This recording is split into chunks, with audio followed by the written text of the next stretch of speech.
Well, hello everybody and welcome back. Here we go again. We're now series 8. We got halfway through. We're going to start with The Mummy on the Orient Express. Hello to John the White, Burr Jordan Golden Age Geek. Hello, gentlemen. And hello, Cobby. Hi, everyone.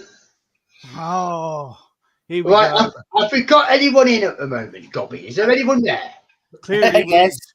You're at 0 at the moment. It's showing. So just no we one at the were moment. we were a bit quick on the. I love the new intro with Capaldi in it. That looks great, but it's a bit quicker than the exploding bomb. Yes, it is. So maybe it's a bit less of a warning. One. Someone joined us. Hey, it's Matt Pounder. Hiya, Matt. We were just wondering if we were going to get someone pop in before we get started. We've just literally started the start of the stream. Yes. Awesome. Well, I suppose I'm going to have to get people to listen to this again, Gobby, because I do want to talk about something in particular before we get into anything to do with Series 8 tonight, which is, well, frankly, I want to give all of our listeners a big heads up and reality check.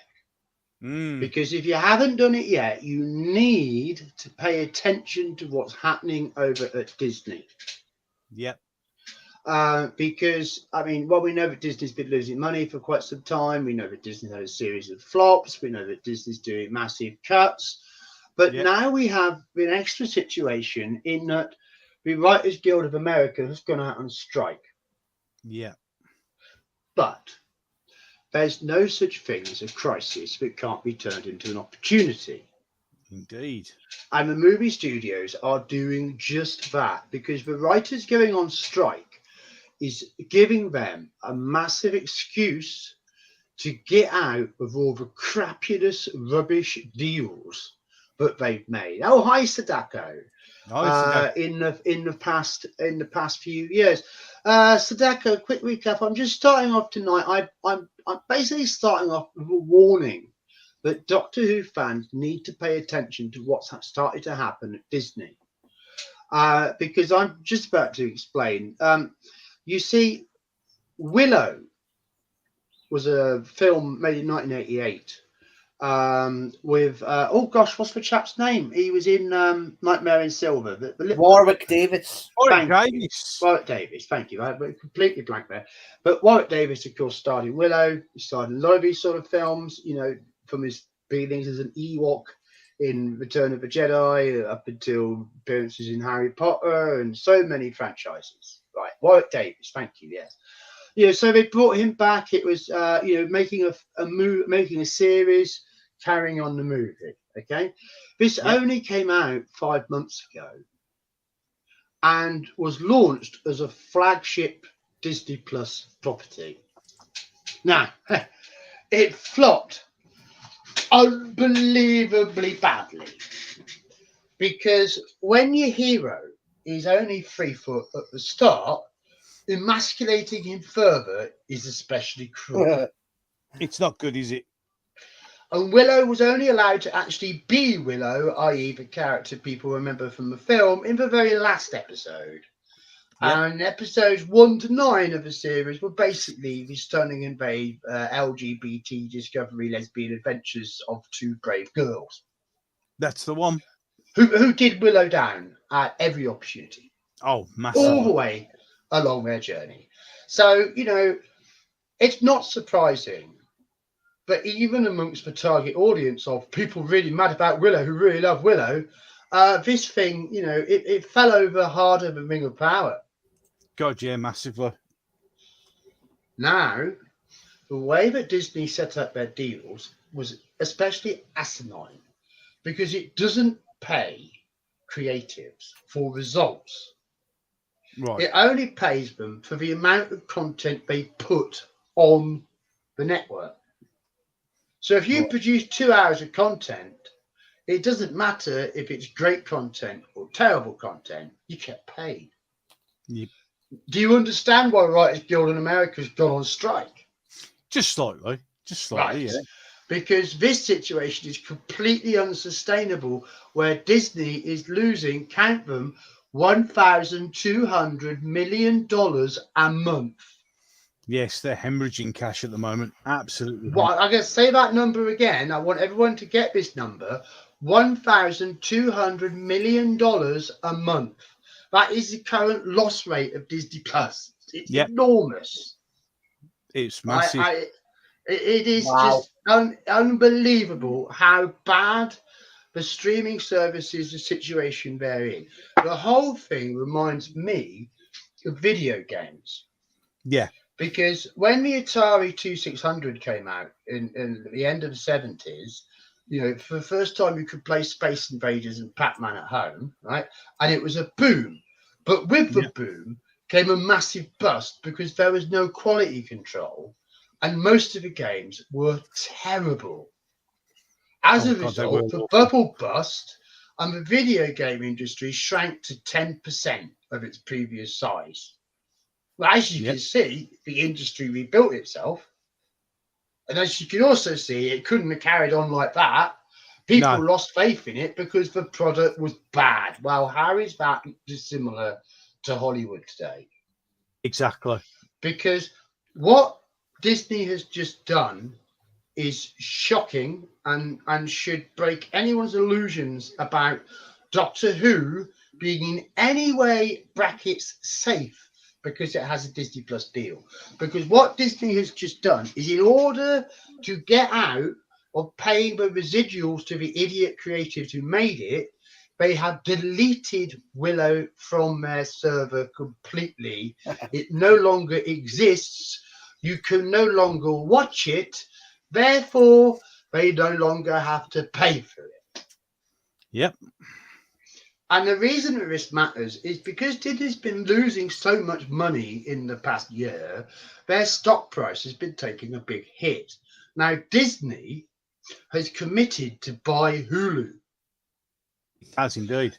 And if Disney does not buy Hulu, it would massively signal weakness to the markets. Yep.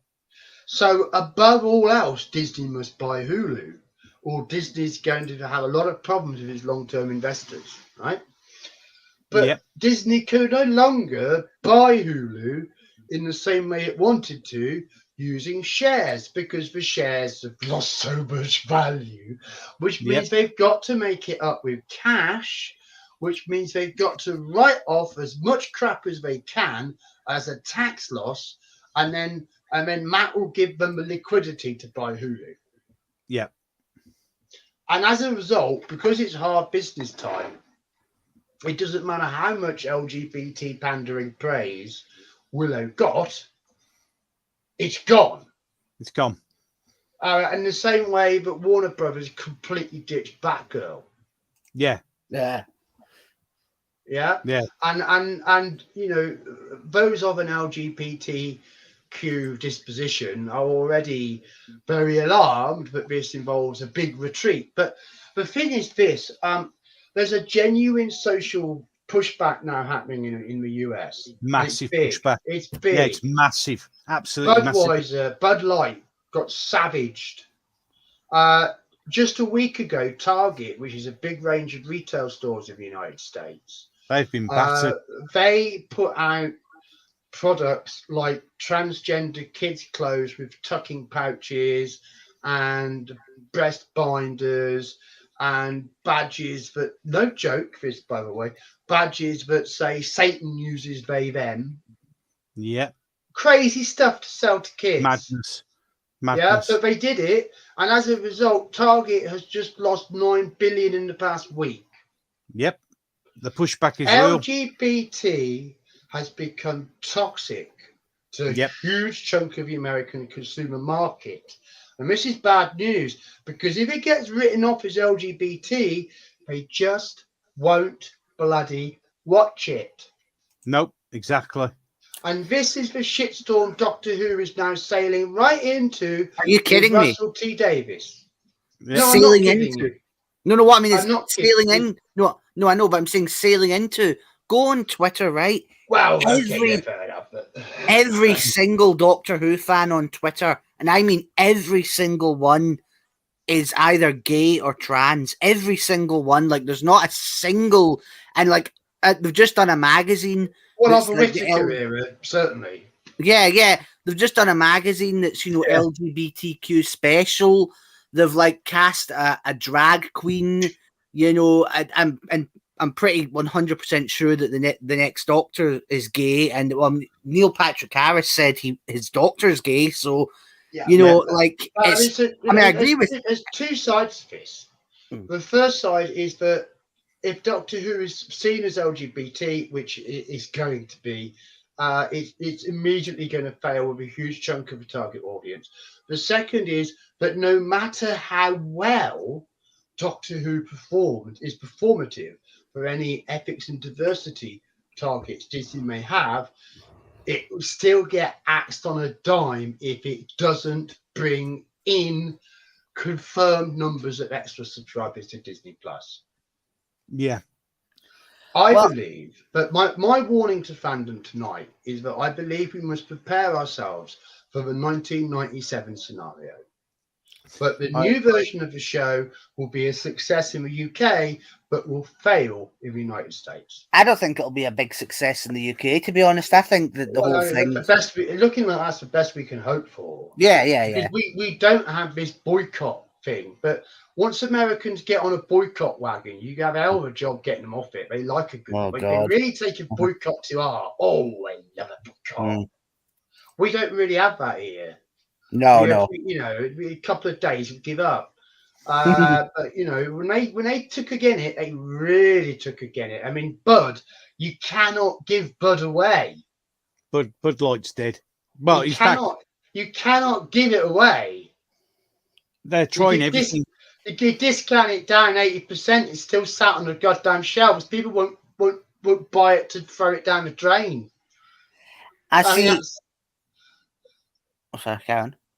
Yeah, by all means. Oh, what I was going to say was this is really bad, sad news for me. I mean, one of my absolute all-time best friends, and we've got like a really good friendship in America, is trans.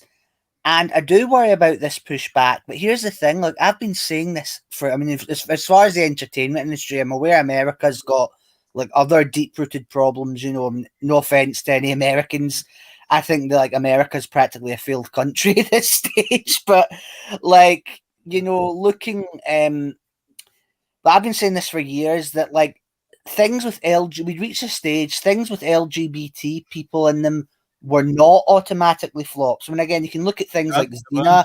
You can look at, I mean, like look at what the biggest albums in the UK were. The biggest one, I believe, of the 21st century is my favourite, Amy Winehouse, who is bisexual, and the biggest of all time is Queen, who I mean, I think Freddie Mercury might have been gay, but that's the thing. Is sorry, just because no one. Yeah, carry on.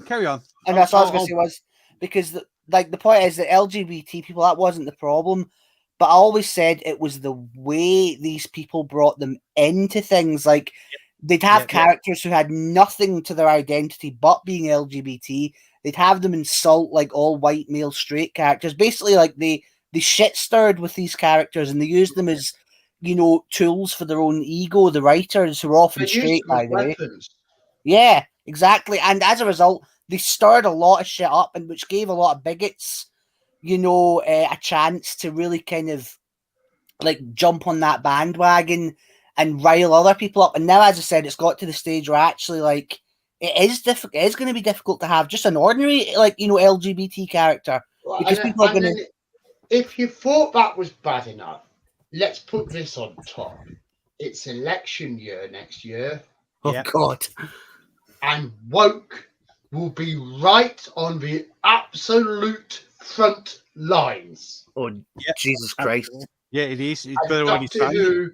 Will be trying to find a US audience in the middle of that. Be worse than 2016.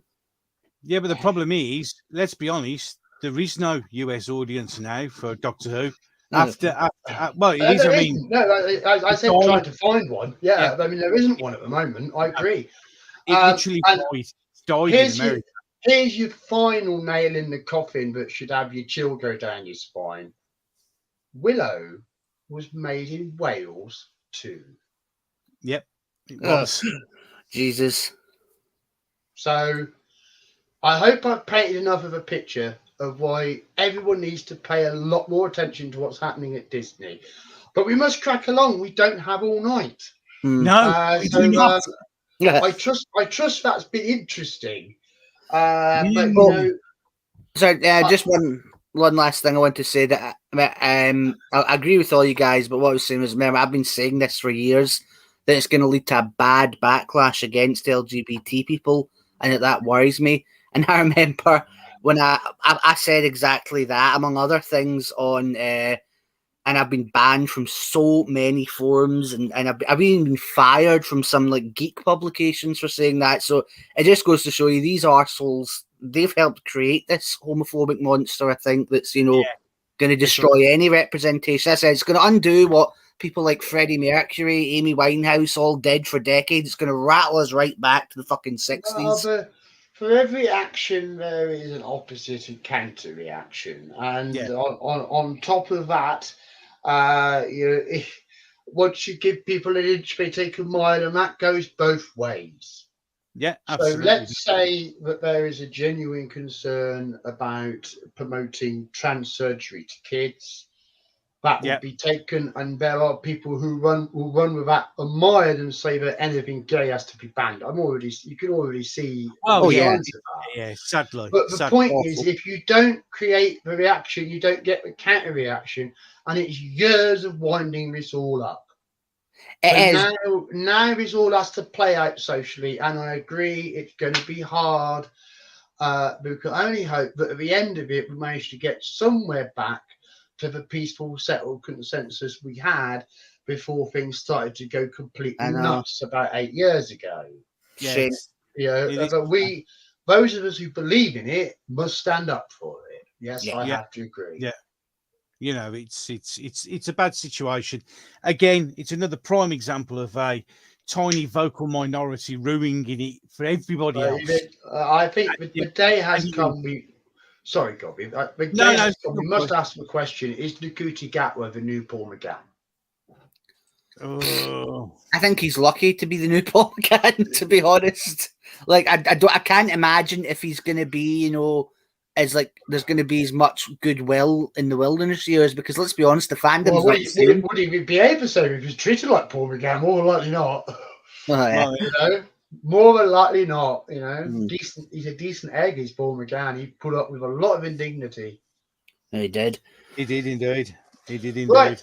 But it's time to return to talking about Peter Capaldi. And, you know, I can't spend all my time thinking about Disney.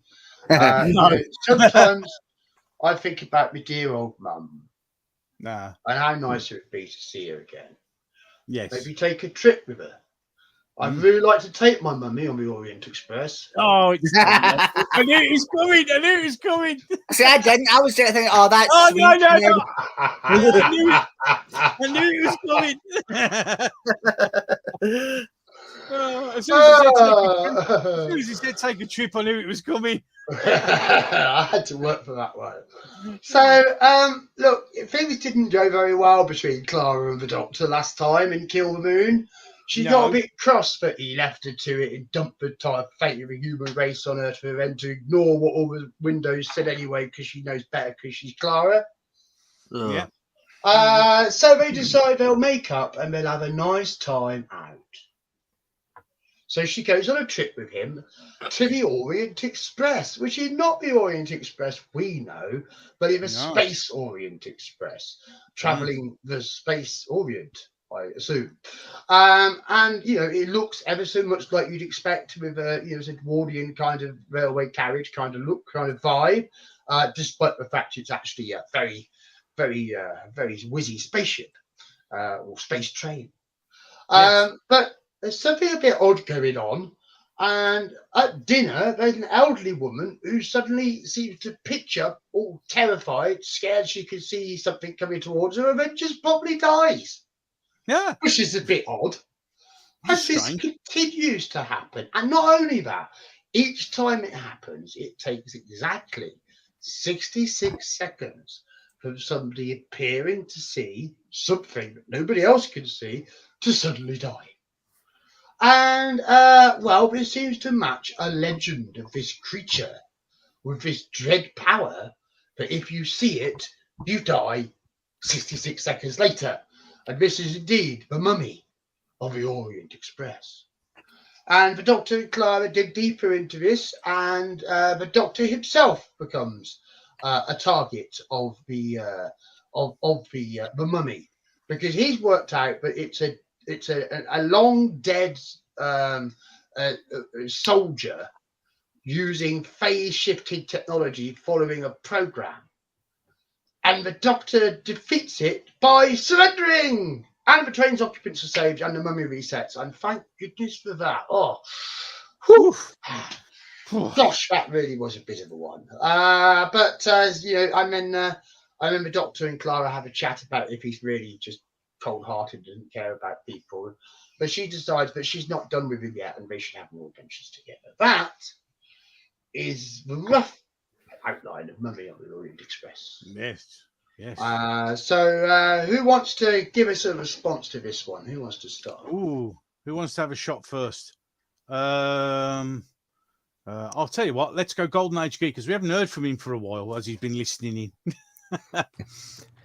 This episode does complement one of the interests I do have whenever it comes to science fiction or anything like that, is the setting. And I think the very small, secluded setting of the Orient Express it worked. I mean,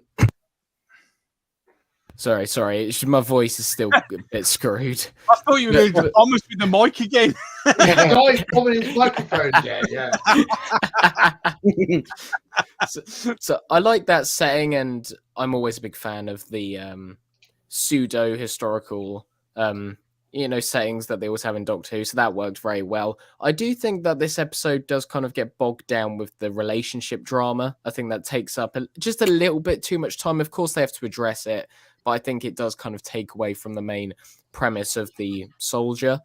The mystery behind it, I love seeing the Doctor, figuring out clues, get a whiteboard out, linking all the pieces together. That's always good to see, instead of just the usual what Moffat always tends to do in his era, which is just get the sonic out and everything's all fixed. So yes. I do like that. This episode has one of my favorite quotes from the Doctor of all time. As you mentioned, John, when they're on the beach and they're talking about the morality and whether the Doctor is really cold-hearted, he gives the response to Clara: sometimes the only option you have is two bad choices, but you do have to pick one of them. Yes.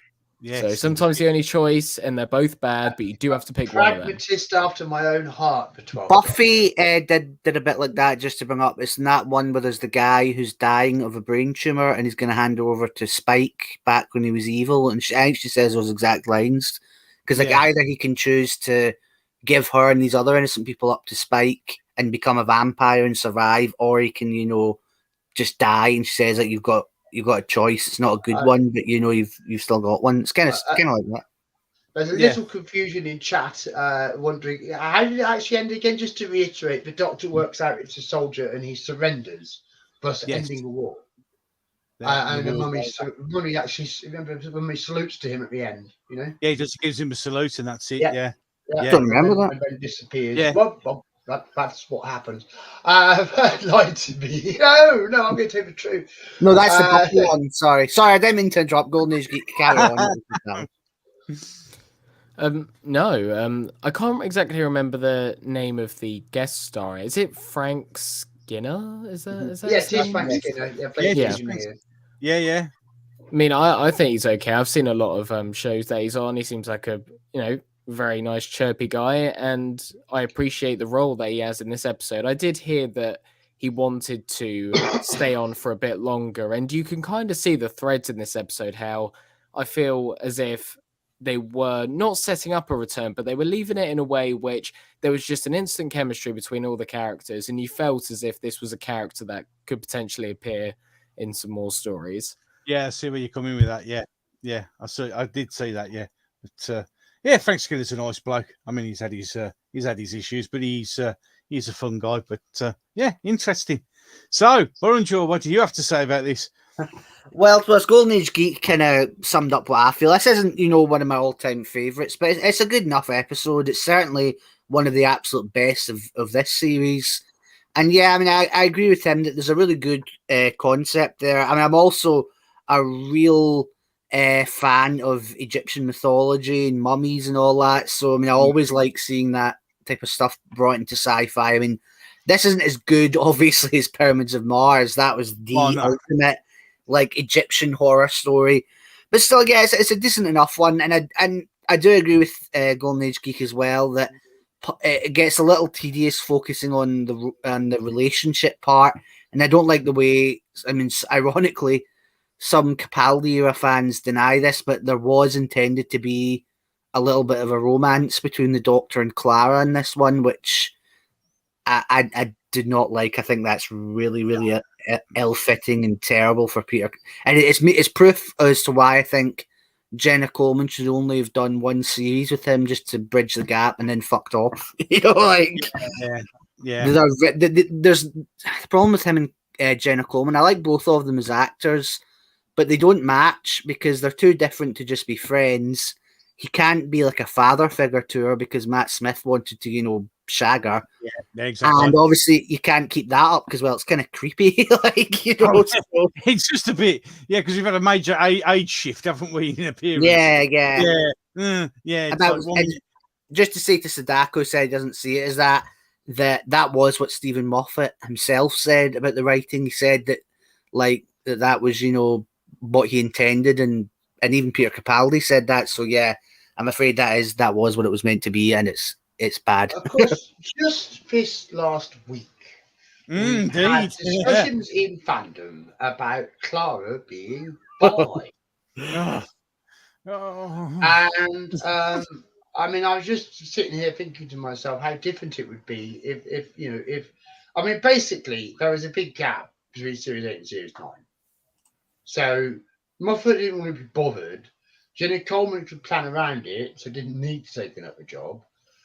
But if really he should have made that effort to refresh the companion after 2 years. Yeah, I agree.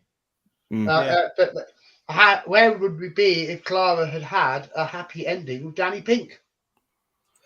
Well, I've actually got ideas, but where I think I'll save them to the end. But I've got ideas, but where I think we will be getting there. I think it's worth putting that question up there. But by then, she had already disclosed to her class at the Day of the Doctor that Jane Austen was a fantastic kisser.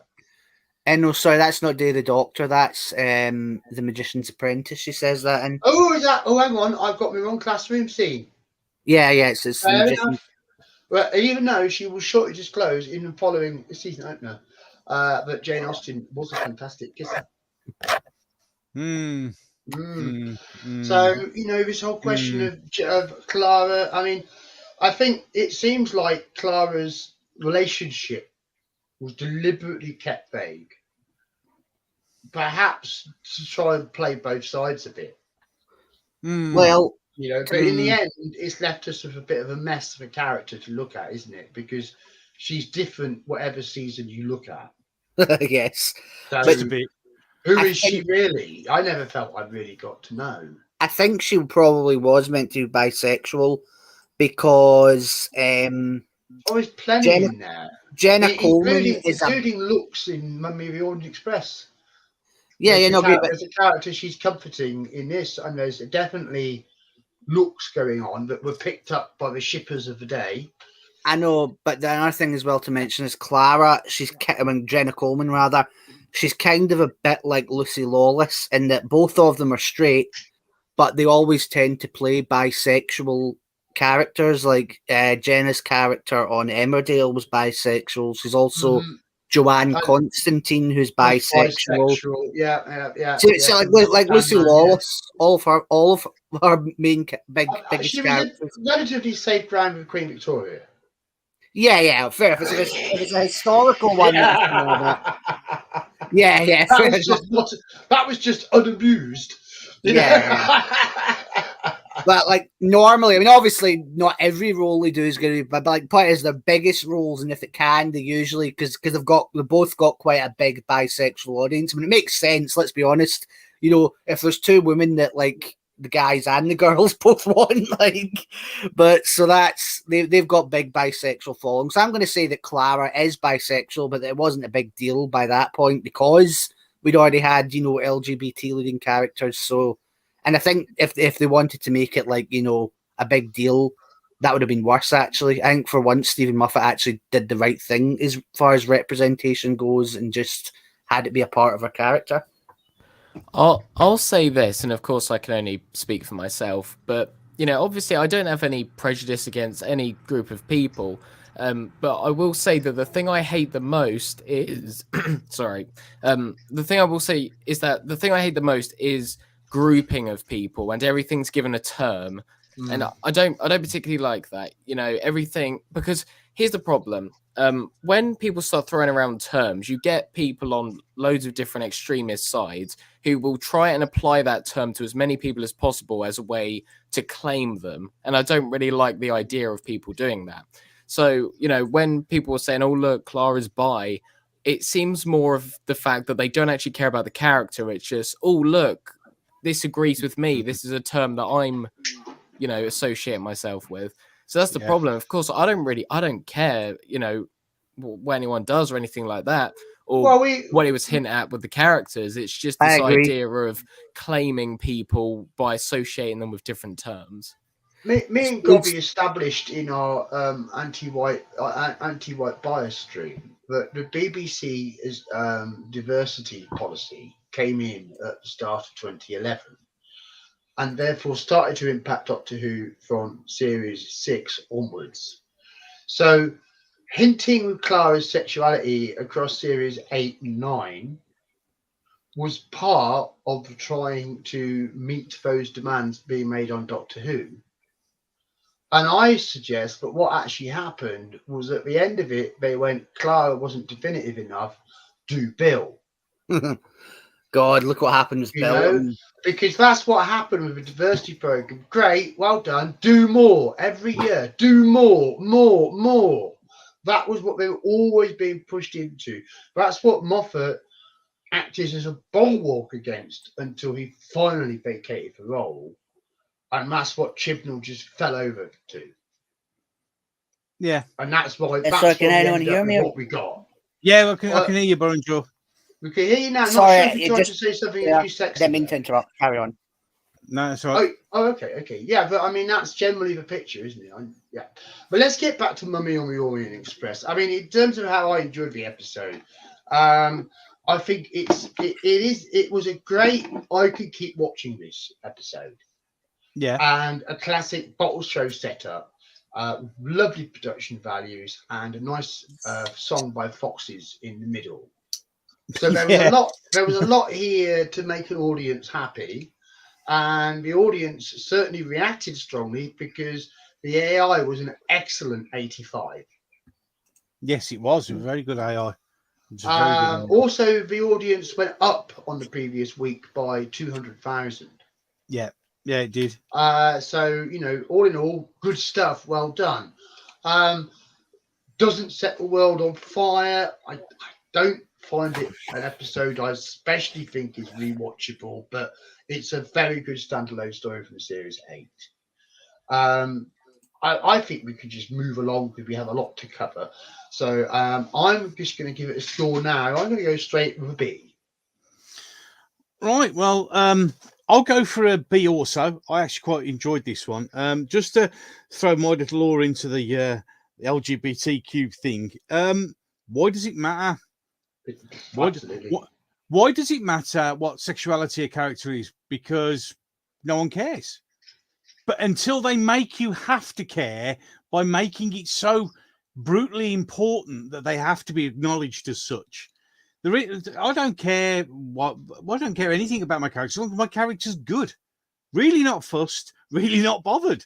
So why does it have to be a thing? And as it does, all this does is create, as we can see quite clearly, especially now, creates nothing but aggro that no one really needs or wants. So I've just got Burrinjaw popped off. I'm bringing him back on then. So to me, when it comes to all these LGBT, I don't care about my character. The problem is when they're making us care that this seems to be the thing. and this serves no one. It doesn't serve anyone any good. It should just be left, and it doesn't really matter.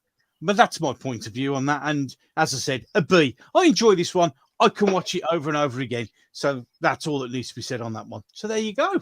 So, Boranger, what? Now you're back. You all right? Can we hear you?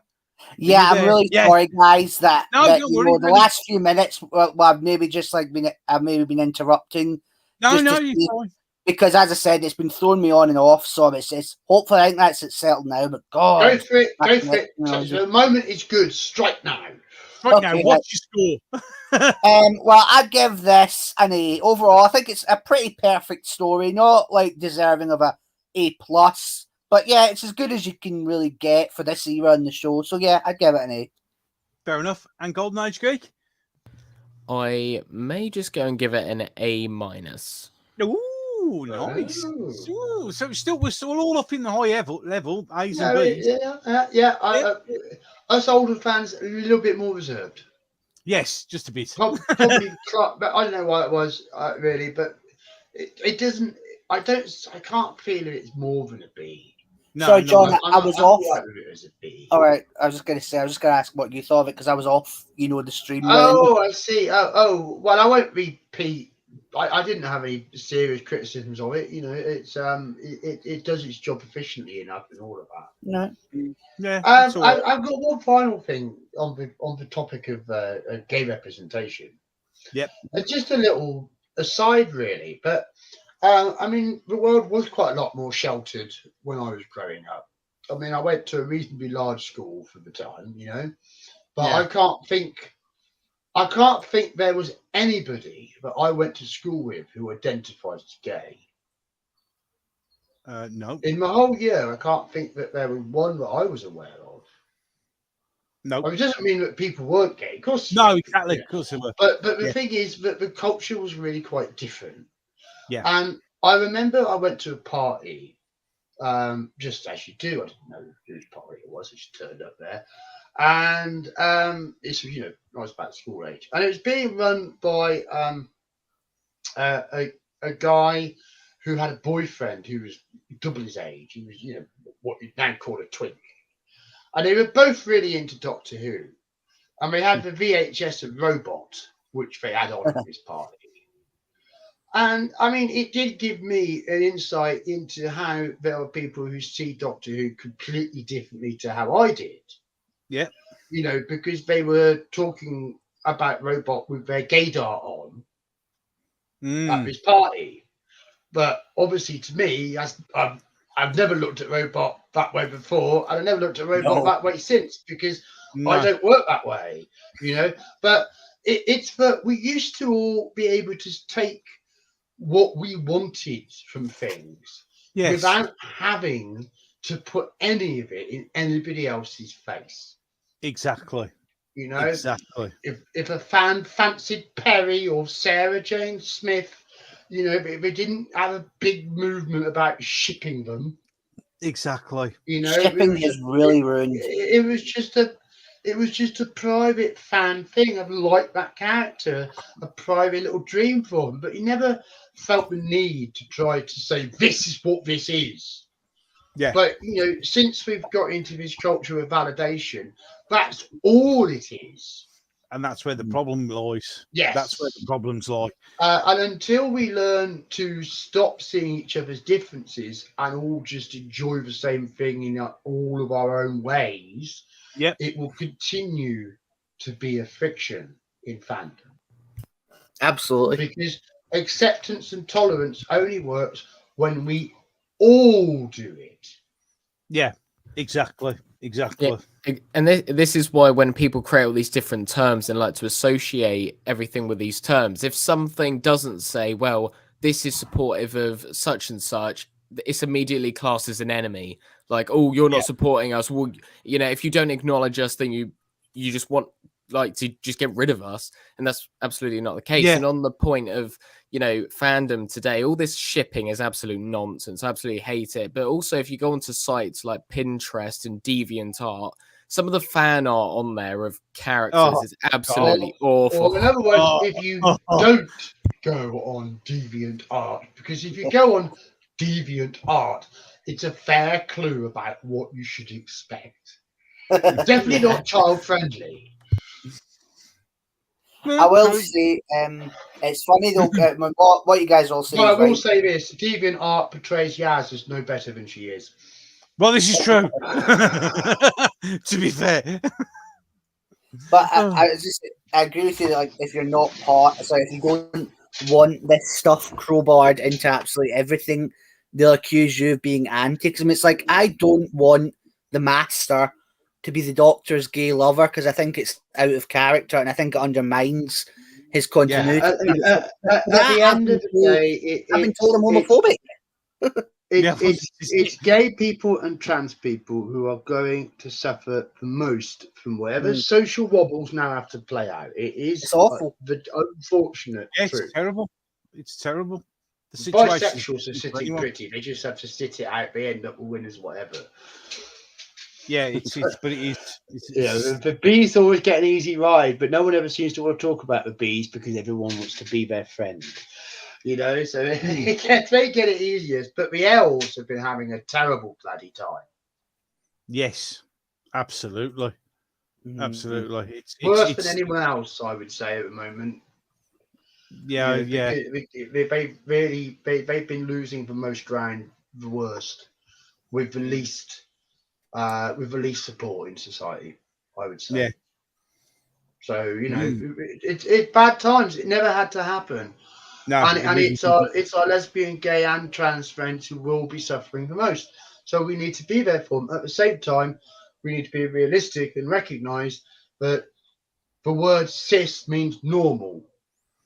So when they're going on about cis normality, they're admitting, in fact, the vast majority of the world does not think and feel like them. Well, reality always has to correct itself. I'd use the phrase common. That's like what cis is. Because as I said, like, technically there is no normal. Yeah, when they use words like cis normative, they're giving away that cis does just mean normal. If you are a normal person with normal drives, would be how normally that would have been defined for decades before these ideas burst onto the scene. You know, if you're normal, you're straight. It's dull, but it's normal. It's normal because it's most people. Well, yeah, that's what I mean. It's most common. Mostly women like men. This is the reality of humanity, mostly. And I think there's been a conflation of terms. Like, people always associate the word normal with okay. So if you say something like, you know, being gay isn't normal, people will think you're saying that it's not okay or that it shouldn't be allowed. When normal's usually defined as like the majority or over 50%. So yes, it isn't normal, but people seem to associate that with, you know, you shouldn't support it, which is absolutely not the case. Of course, it's when you get a campaign to stick the word ab in front. Yes. Abnormal. Whereas reality is we should all just be able to get along peacefully and accept each other's differences. We should be able to. It would be nice, wouldn't it? Just one that I want to bring up. He actually works for Doctor Who. You know, Paul Cornell. Fucking nightmare of a person. I remember I was actually this is about Series 8 when Missy first burst onto the scene and people were rightfully saying it's shit. Paul Cornell actually said that anyone who doesn't like their favourite character changing gender is exactly the type of person that would turn on their own family member for changing gender. That's actually what he said on Twitter. He did say that. He did. Yeah. He did say that.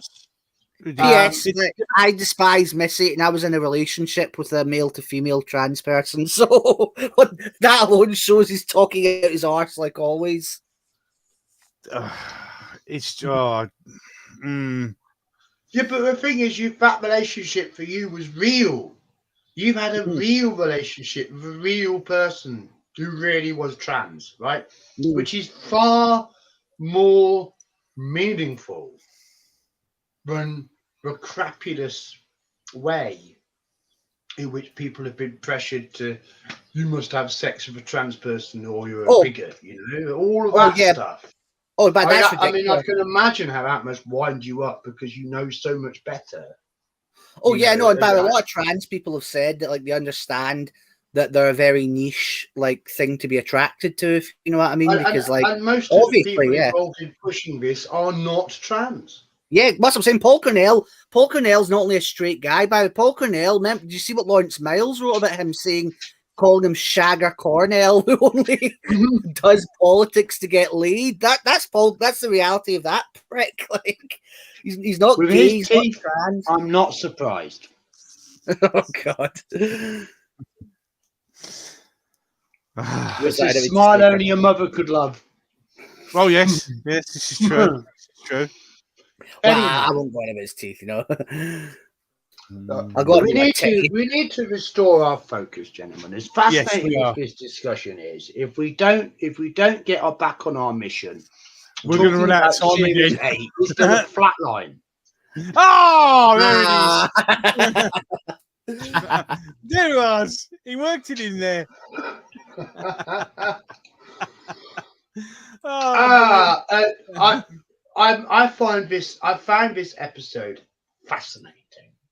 I also think it's one of the few times Doctor Who really got under my skin. yeah. From the very start of New Who coming back. I mean, really unsettled me. So the Doctor and Clara arrive in Bristol and discover an unusual problem. The TARDIS is now smaller on the outside. Yes. It's, A lot smaller. the exterior form of the TARDIS has shrunk and is shrinking. Yes. So Clara goes outside to start to investigate. The Doctor stays inside the TARDIS, trying to work out what the heck is happening. Obviously concerned that the dimensions could collapse completely. Yes. As Clara investigates, she comes across a gang of people doing community service, including a young graffiti artist called Riggsy. And Riggsy lets Clara know that there's something weird going on around here. And what happens is that when people encounter this thing, it squeezes them from 3 dimensions into 2. And there's this police woman whose entire nervous system ends up part of a carpet. Oh, it's just like the most chilling scene. Oh. So, these creatures are on the loose and someone's got to do something, and the Doctor's trapped inside the TARDIS because he is too small to get out of. So Clara, Rigsby and the rest of the gang from the community service team, they run into tunnels to try and escape the creatures who they decide to start calling the boneless. Now the Doctor's working on a device that will stop them by blocking their ability to interact with this dimension, because they're coming from a different space-time dimension where there's only 2 dimensions. So, as they're running through the tunnels, the story comes to a conclusion with this fantastic scene where the TARDIS just explodes back into proper size, and the Doctor triggers his device and sends all these creatures, blocks their access to our reality.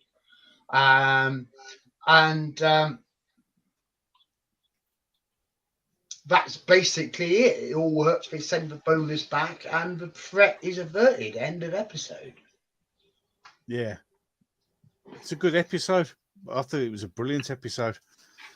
Very, extremely atmospheric. Yes, it certainly was. It maintains this unsettling mood very well throughout. While also doing innovative things, exploring the fact that TARDIS is in another dimension. And then there's this great stuff where the Doctor has to put his hand out with a little TARDIS, it's only a little box, and make it crawl along, get off a railway track like a crab with its shell on its back. Really good fun. It was good fun, but also very, very atmospheric and very major skin crawl. But does the rest of the panel agree? Golden Age geek. I think what works well about this episode as well is Clara is thrust into the position that the Doctor is always in, and I have seen some people discuss that this was kind of the first, well, not the first step as we've discussed, but one of the steps into the idea of a female Doctor. And I mean, you could make those links if you want to, but the thing is, if they want to explore this story and they have to do it with a companion, there's no way that they can win, because there will be those who, if they picked a male companion, they'd say that there's no female around. But if they do it with this one, then they say that they're trying to propose the idea of a female Doctor. I like the idea of the fact that the companion is forced to understand the responsibilities that the Doctor always has to. He has to make quick snap decisions that put people at risk. People are going to die. That's going to happen. And you have to kind of go into those situations knowing about that. As for the villains, I thought it was a very interesting idea. And as some of us have said already, just the idea of how these people move about and the way they present themselves, blending into furniture and walls, and that stuff is extremely chilling. And it's the first time in proper ages at this point that Doctor Who made me scared of sort of everyday objects, because back in the day when I saw the Autons, every time I go to a shop I'd see a mannequin, and Weeping Angels with statues. But in the past few series from where we're at now at series 8, there wasn't really anything that made me proper frightened, but this one very got close to the times of the Empty Child. Well, the So that's a Child major was series accomplishment. 1, but Weeping Angels were introduced in series 3. So it had been 5 years, plus a bit more, 6 years because of the gap. Yeah. So When it definitely comes- long time for Doctor Who to really come out with an idea that hit hard enough to do that. There's a great one from Sadako here. The Doctor assumes the boneless just don't understand the damage they're doing. Then comes the chilling moment. He realizes they do. I like that. Very true. Very good. And I love the scene where he unbuttons his suit and he puts it behind him. He walks out. Clara throws him the Sonic, and he lets them know where they are. This is Earth, and the Doctor's going to protect it. Yeah, that's a brilliant speech sequence that is as well. Really enjoyed that. But cool. It was a good Doctor bit. I'd say that's the solidifying moment for Capaldi, when you really knew that he is the Doctor. The Doctor. Yeah, absolutely. 100%. 100% agree with that. It was awesome. Well, I think it came a lot earlier than that for me. I think I got that out of Into the Dalek. There you go. But that one lands differently. But it definitely happened in this episode. Absolutely, that TARDIS scene is just fantastic. It is iconic, absolutely. I would say. Oh God, yeah, absolutely iconic, absolutely brilliant. So, Burrenjaw, what's your feelings upon this? Well, to be honest, I don't really have much more to add as far as this one's concerned. Yeah. Personally, I think this one is probably, it's hard to say, but I'd say it's probably the best of the entire Peter Capaldi run. It's a classic, actually. It's funny because when it was first on, I didn't really like it because what Golden Age Geek said about them prepping the way for a female Doctor, that I completely thought that's all this episode was, and I kind of wrote it off. And to be fair, I think that's true. I mean, I know he's saying that, by that logic, you can't do a story with a companion taking center stage without people thinking that. But I'll say in response that the only reason I thought that was because they kept making out that they were going to do a female Doctor. Like Stephen Moffat said in an interview after he'd cast Peter Capaldi that he'll do everything he can to make sure the next one's a woman. I mean, a lot of people don't think saw that interview, but he said that. And on top of that, there's Peter Capaldi had to keep saying it in all the press tours. I mean, it was awful. Like, the poor guy, his first series hadn't even gone out, and all they were asking was about his successor. And personally, I do think that there's an element of that in this episode. And even if which does suggest that Moffat casting Capaldi was definitely seen in the industry as going against the grain. It totally was. Considering the heavy criticism the show had already come under, that's not surprising. When it's being trashed in the Hollywood Reporter. Exactly. So that I completely. That's what I'm It's saying. Why? it's also implicit in the question of this series: am I a good man? Because by asking Clara that question, that then creates the openings to put her into multiple situations where she experiences being the Doctor Yeah. Yeah. in various ways, and by doing so, she has to ask that question of herself: am I a good woman? To which your answer seems to be, I don't care, right, anyway, I'm just going to throw the keys away. But, Yeah. No, you but know, yeah. um, but What's even up? so, I mean, that's all, the setup's implied, isn't it? But then by Yeah. allowing Clara to explore what it means to be the Doctor, it's also allowing a female to be seen to be empathizing with the Doctor, which is one step closer to a female being the Doctor. So, Yeah. No, yeah. I agree, and that's what I'm saying. Like, even if As I I said don't. last week, it was decided before anything in Capaldi went out. It was already decided the next Doctor would be of them. Oh, It was completely. already decided, Yeah. and And it's right there in the that script of the series. that's what I was saying. That like about this episode. That it's like if people did think that, it's not just because the Doctor wasn't in it as much. Because as I also pointed out, we've had other Doctor like episodes. It's because they were really prepping for that. But and as I said, I think that's why I was put off this one at first. But when I actually went back and rewatched it again, like a year later, I thought, oh no, that's actually an absolute classic episode. I mean, again, it's a really, really good concept. Peter Capaldi's excellent in it. Jenna Coleman's brilliant in it as well. I mean, really, there's just not really anything I can fault with. I mean, I get what you guys have No. said. They're absolutely terrifying monsters, and what makes them scary is that they're one of the few monsters the Doctor doesn't know anything about. It's not like, Always a good thing. these are the blah blah blahs from the planet I visited that in some unseen adventure. Here it's like he's just in the Yeah, dark. or the mythical Wawawas from the dawn of Yeah, time. They're not even that. no, exactly. And I These think are the I don't have a cluers. Yes. exactly. I'm just going to hit them in the hard in the face till they go away. I think they should have done that more. There's surprisingly few times they've done that. Like in the Mind Robber, when he lands in that white place and it's never explained what was in there, or the Midnight Entity. Those are really scary, cool ideas, and this Yes, but falls into that category. with the Mind Robber, it's all about the happy happenstance of the show's production actually being in chaos, but Yeah, being made by people who were so creatively brilliant they could take that chaos and turn it into gold. absolutely. Because especially the Mind Robber Part 1 was an emergency episode written with nothing but a cyclorama and the TARDIS set. It's just I agree. cheap as cheap could be, and it ended up being probably one of the most iconic episodes in the whole of Oh, the the Mind series. Robber Part 1, The Mind there's Robber an Part argument to 1, be yeah. made. That's the greatest individual episode of 60s Who, because it's so terrifying because they land in this place, they don't know what's out there, that's trying to lure them out. The TARDIS could go off. I mean, that scared the crap out of me when I was a child in the 90s. And The it's rest funny. of the story, the 4 parts that follow are completely tame in comparison. I know, yeah, they're good But as the well. original Don't get me Part wrong. 1 is terrifying. Yeah, I love the whole story. Don't get me wrong. It's not like an unearthly child, but the first part's great and the rest is okay. But All that's the the Mind thing. Robber's great. But the first part is exceptional. Part 1 was never written to Mm. introduce the original story. The original story is written. There was an emergency. The episode short, so they created Part 1. And what we came up with was pure creativity.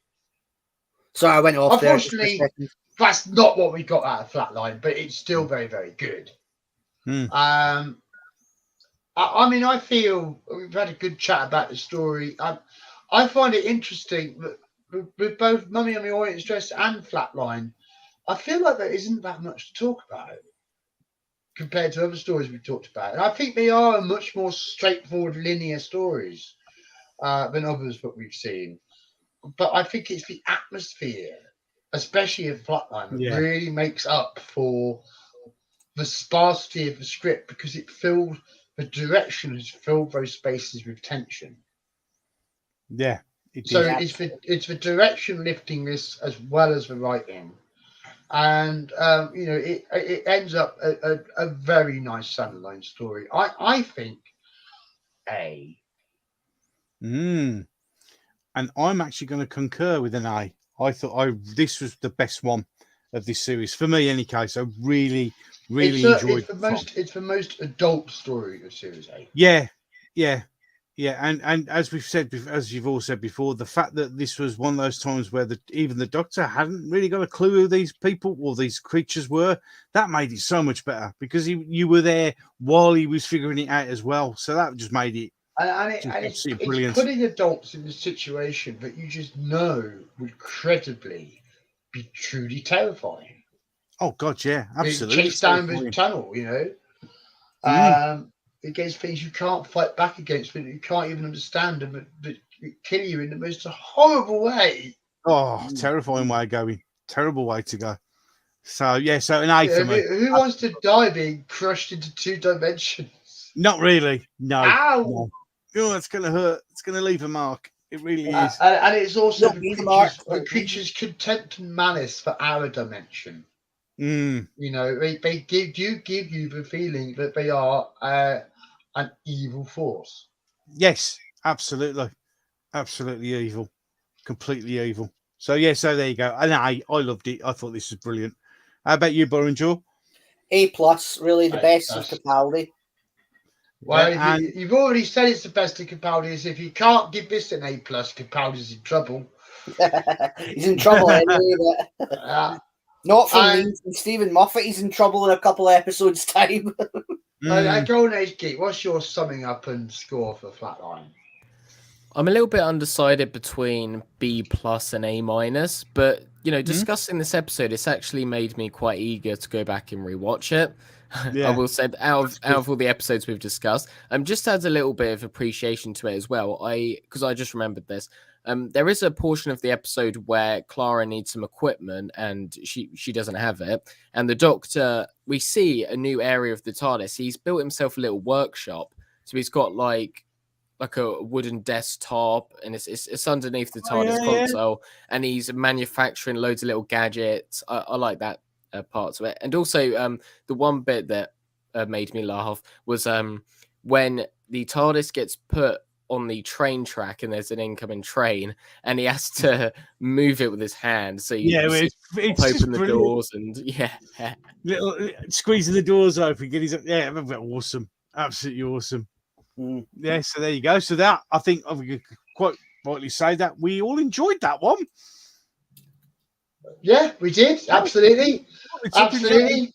And it's good that we did, because it means we all know where we are.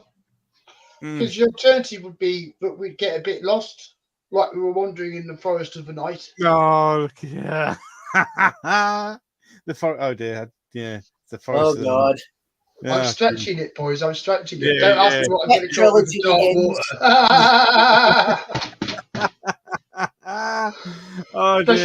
Especially not with pancreatic cancer eating my kidneys. No. Oh, dear me. In the forest of the night. As I mentioned last week, I rewatched this. You did. You took the bullet for us. I did. I decided to show leadership, and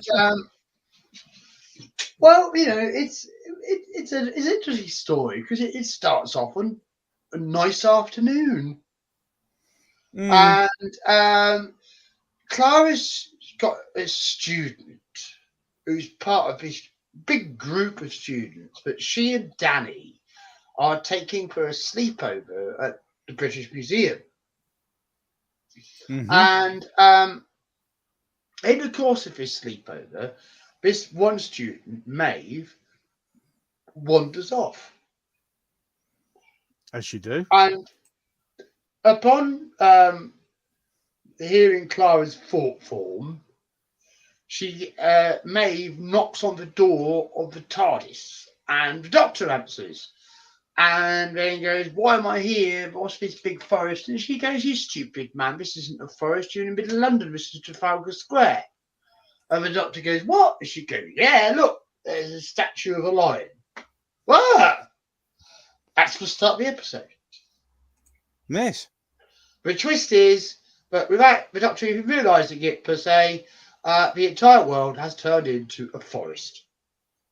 The entire planet, everywhere, forest. And this is very mysterious for a number of reasons. Not one, it happened instantly. Two, the trees have no roots. No. 3, the trees are completely flame resistant. Strange. And that's about all we really know. Yep, pretty much. So, but there is this feeling that this girl, Maeve, knows more, that somehow she's connected to whatever has caused this to happen, and it's vital to find her. And so the Doctor and Clara set off on a search for Maeve. In the meantime, they sort of run back into Danny with a group of kids and have to see off a tiger which is wandering around. And then Maeve runs into some bug-like aliens that tell them that the forest has grown back to protect the Earth from a giant solar flare that she had a vision of and wrote in her school book. So the Doctor thinks, oh God, I don't know how to stop this. I don't know what to do. Giant solar flare, you're all going to die. And he says, Clara, I can at least save you.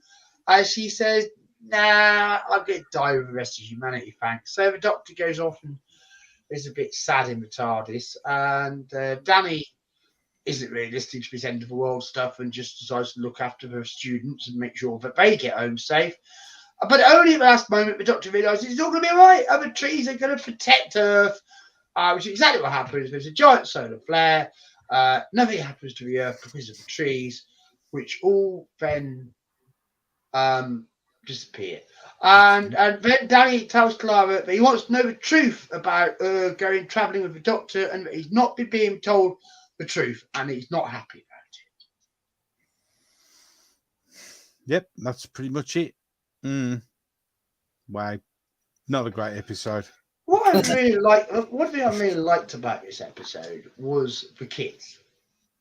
I actually found them entertaining and charming, and they made me laugh. Yeah. But I think that by making them the special and gifted kids, i.e. the troubled kids, I think the show is trying to do something decent, but I think it could very easily look rather patronising. Yes. For me, that's but as far as child acting goes, I thought the child acting was actually up to a good standard in this. I didn't think that the acting of any of the children let it down. No. They all played their parts with keenness. I just think that the absolute garbage mess of a script, which just hinged around impossible ideas that it couldn't have the vaguest chance of selling to us as in any way convincing. No. So, it just jumped completely over into the worst excesses of pure fantasy, and just don't know what happened. How did this episode happen? How was this script produced in this state? Probably the worst thing we had seen from New Who to this point. Yeah. Oh, it was awful. After Fear Her. Yeah. I think the last time that fans felt this badly about the quality of an episode was Series 2. And it was a bit of it did shake the faith a bit. But of course, in these times, more informed by the bitter pill of experience, come back in the Forest of the Night. All is forgiven. Save us from Series 11. Please save us from Series 11. Yeah. No, oh, God help us. Oh, no. Orphan 55. Oh, don't. Penny. You lot are so busy worried about washing the dishes, you don't know the house is burning down. Oh, God, that was awful. Right, is there anybody in chat who likes In the Forest of the Night? Well, we've already got an E, so no. No, I don't think anybody likes this. I don't think anyone likes this. No Have we one got- could like it. Is there anybody on the planet who could stand up for his story apart from Frank Cottrell Boyce? I don't Hold think on. he could stand up for it. I don't even. Yeah, but I mean, he's the last chance. Oh, it's awful. I'll say I think that it's incredibly enough. It's not the worst one of the series. That's yet to come. But it's about as low as Doctor Who can get without Missy. Like, it's absolutely atrocious in every way. And what's funny is that, whilst I agree with you that it's not as bad as the Jodie piss-taker era, it's kind of a prequel to that, in that this is like the Jodie era. It's about an issue, deforestation, and it doesn't try to have any plot. Like, it feels that, the issue's so important. Oh, the plot's just a formality. And it's got the most dreadful, paper-thin sci-fi ideas. I mean, nothing in it makes sense. Where did these trees come from? Did they burst out of the ground, in which case all of human civilization's been destroyed? Where did they go to? Yeah, exactly. Where did they go to? How did they might as well be magic. And what They they can are, bring, man. That's exactly what it is. It's fairy dust. The whole it's not even story good is fairy fairy tale. dust. And also, on top of that, you've got the other thing, like with the little girls giving the message, telling people not to cut down trees. I mean, it reminded me of, it was so on the nose and cringy. It was like in South Park when they deliberately do these, awful, like, charity things, like The kids do this video for a message for the world. And it's so genteel, it is cringe. It's like, it is no, it's South Park that we could work for a better can we all just future. be a bit nicer, please? Can we all trust a bit more, Yeah, but the best thing is that she says that radio message, and everybody hears. Everybody No, hears. oh God, it's There's so a comment from amateurish. Papalaz here. We cannot let this lie, gentlemen. You could make this story about Doctor Who in it. It's a Roald Dahl thing. I have to stand up for Roald Dahl. Oh no, Roald Dahl was a good writer. He was. There is no way he would have tried to hoist a script like this on an audience. Writers frequently mentioned on the web. Sorry, something popped up there. I don't know what that was. I don't know what that was. Someone got a radio on. Your phone's listening. It's like, was it Siri or something like that? And started to speak. It's awesome. But No, it just popped up saying what interests you. Roald Dahl had incredible ideas, but he was a better writer than this, Yeah, I mean, it's just bad. This one's bad. Shockingly bad. Another thing I want to say, how bad was the CGI for the animals that got out of the zoo? Remember that? That's the only threat. Yeah. So fucking bad. And also, there's another thing as well that was really, really stupid about it, was like the little girl's sister getting brought back at the end. I felt that was a bit, because it wasn't true. They made clear, was she dead or was she just hiding behind the bushes all that time? I mean, either way, if she was just hiding, that's stupid. If she's dead, that's a bit of a, Oh, sorry, Sadako's saying the South Park one was brilliant. I wasn't saying South Park was bad. I was saying that the message was like in South Park when they have these awful activists like the South Park has the advantage of taking the piss. I'm sorry if I've taken it too literally, but I just couldn't let you put Roald Dahl's name against this story. I just couldn't let you do it. No. The Witches is a classic. Oh yeah, James and the Giant Peach. I'd much rather have seen Doctor Who and James and the Giant Peach than this. Yeah, exactly. God, but no, this is awful. But I think the key thing about what really causes the story to fail, beyond the absurd ideas, is that the Doctor is a negative protagonist. Yeah, does nothing. The Doctor does not have any positive interaction with this story at all. He's completely sidelined and kept and made irrelevant. Yeah, absolutely. Yeah, there's no need for him, because Frank Cottrell Boyce had some pithy point to make, and he didn't really care what he had to do with the Doctor to make it, so he just left him in his box all through the script. I will say one thing that's quite funny, actually, when you look at the Peter Capaldi era, is that this kind of shell media always tells us that classic Who, was outdated compared to the other sci-fi that was coming along. It just couldn't keep up, and I don't think that's true at all by the end. I think in terms of its ideas, the McCoy era is actually decades ahead of its time. But ironically, I think that's true of the Capaldi era, because I'm in the middle of watching a show called Umbrella Academy again. It's okay, it's quite good. And there's a bit in it, I won't give anything away, but there's a bit where like the moon gets destroyed in an alternate timeline, and you see how that just like wipes out the Earth, and you're thinking, like at this point, Doctor Who's doing stories where the moon's an egg and the sea doesn't even get disrupted. It's doing stories where trees come bursting out of the ground through magic pixie dust, and apparently the roads are all okay after. I mean, it's like it's so amateurish at points. Yeah, there's no damage. I mean, that's not the worst, right? I mean, just because London's full of trees, does that suddenly mean it's no longer home to 8 million people? Were they killed when those trees? So if you had central London suddenly follow the trees, where's everybody else? Oh, it's so bad. Why are the only people apparently wandering around Trafalgar Square, Danny, Pink, Clara, and a bunch of kids? Where's no other people in London, apparently? I mean, were they killed? Like, see if that involves actually thinking about the story for more than a second, and it's not advised because there's nothing good that comes of thinking about it. Oh, it's so bad. It's bad. It's the same logic. It's the same logic as Marvel has adopted, where they've brought all these people back from the snap at the moment that they vanished, but you should have a bunch of people falling from the sky from when they're in planes. But it doesn't happen. Exactly. They're all just all safe.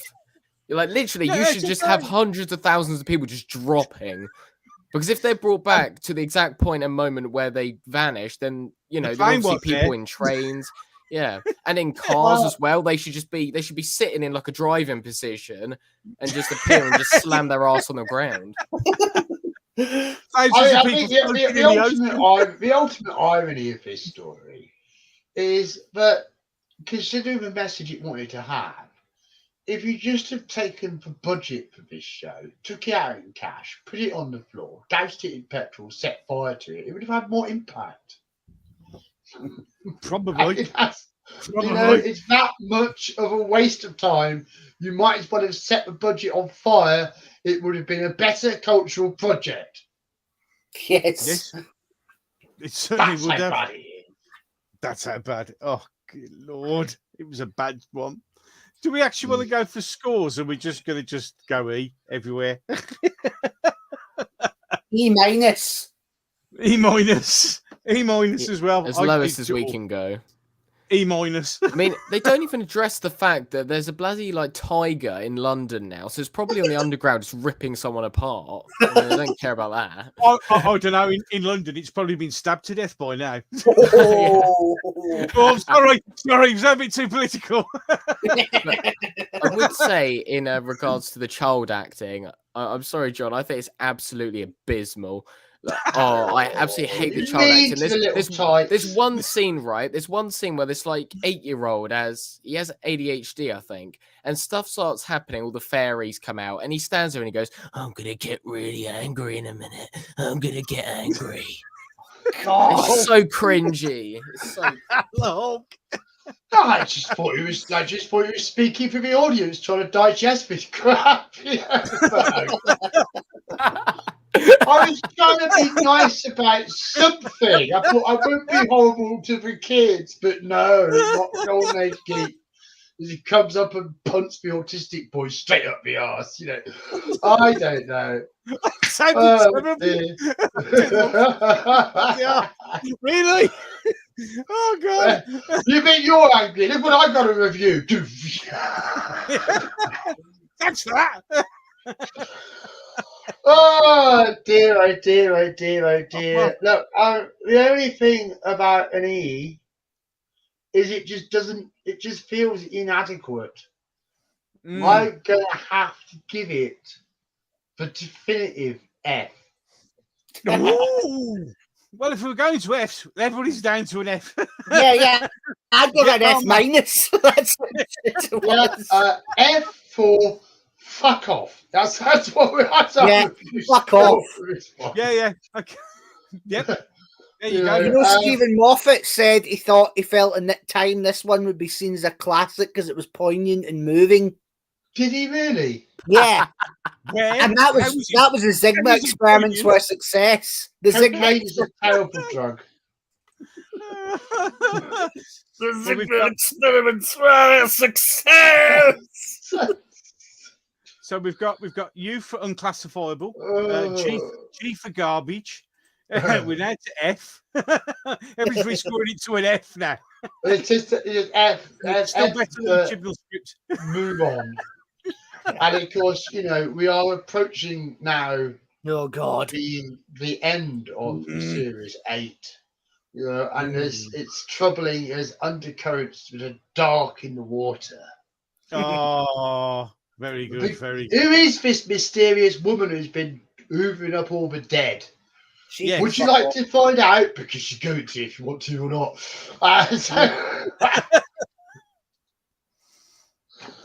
Okay.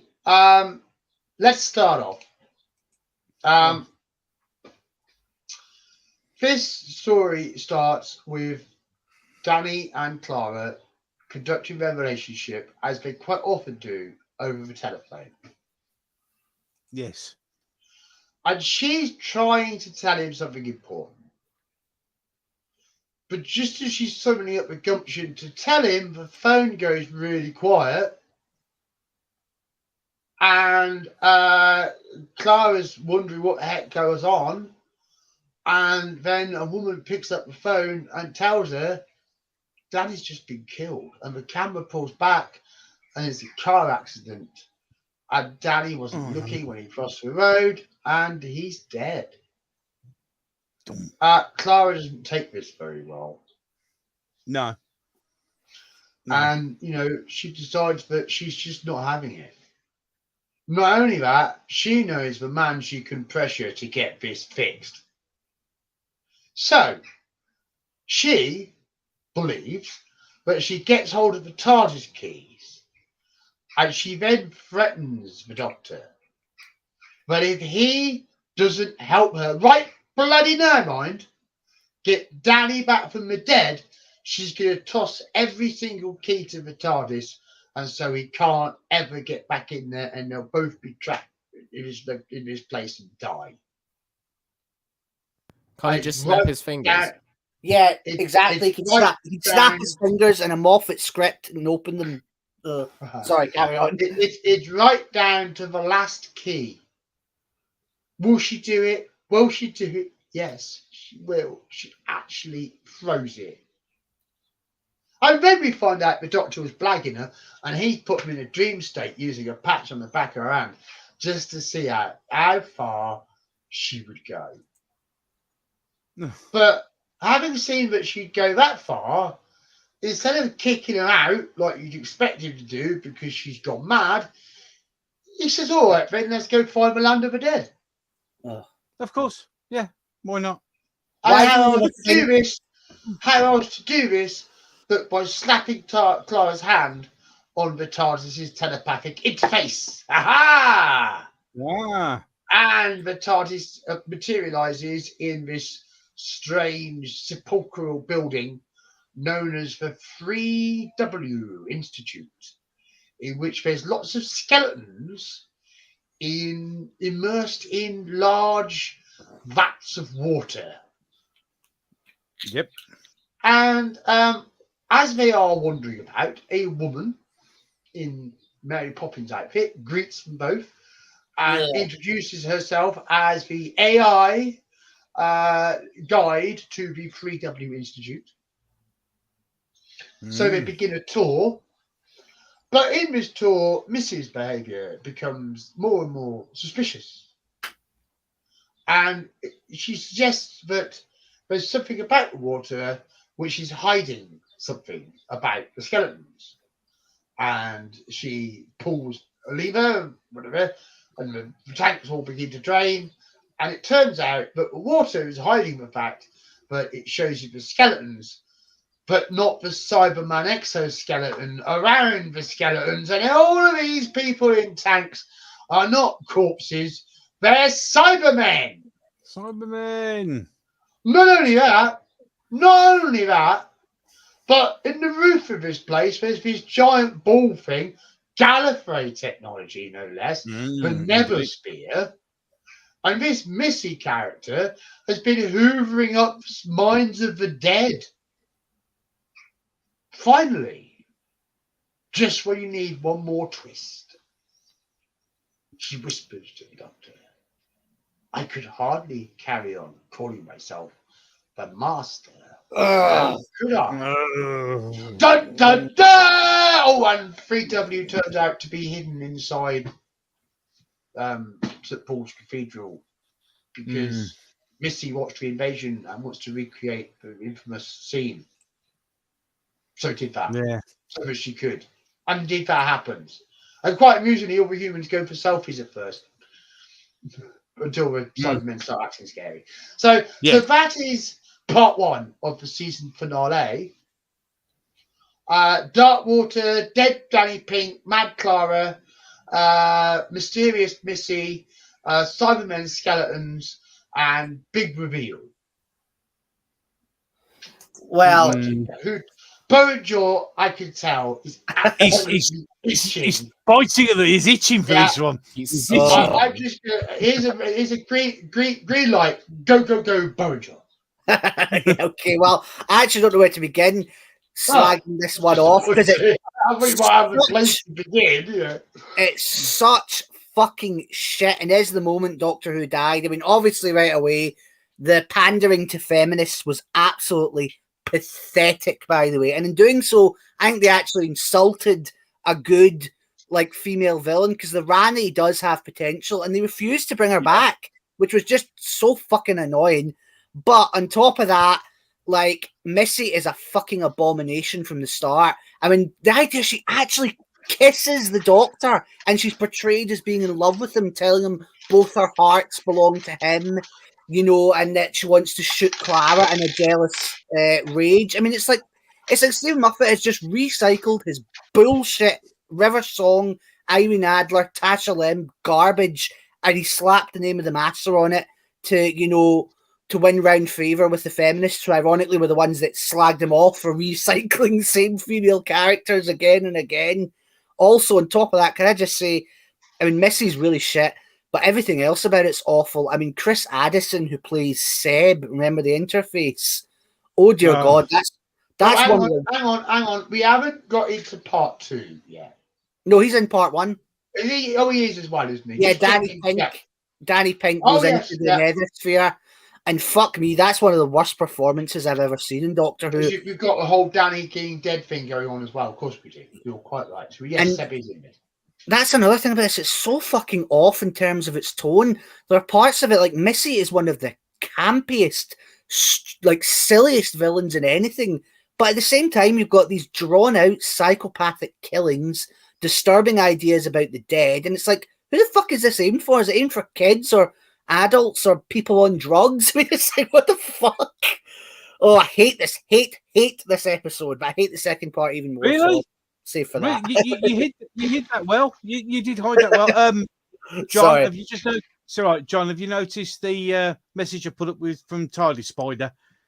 Oh, sorry. Let me have a look. Yeah. Oh, I see. Sorry, I was looking at the page just a moment then. I have to go get ready for treatment. Prognosis excellent. Good. I'm really pleased. Yes. So, we're keeping on making the live streams to help you keep going, Cardi Spy. Yeah, great news. That's great news that everything's going really, really well for you, mate. It's as you know, we're here, and that's why whenever you put these things up, I sort of stop it and let everybody read, because you're doing fantastic, mate. We're all really, really chuffed that everything's going well for you. Absolutely brilliant news. Let's just keep our fingers crossed everything keeps going the way it seems to be going. That'd be awesome. Absolutely brilliant news, mate. Yeah. Absolutely brilliant news. Sorry to interrupt, but I'd finished. I know. Yeah, but I think we all know that Tidy Spider, this helps him, and I'm all for helping him along. So, in any case, back we go.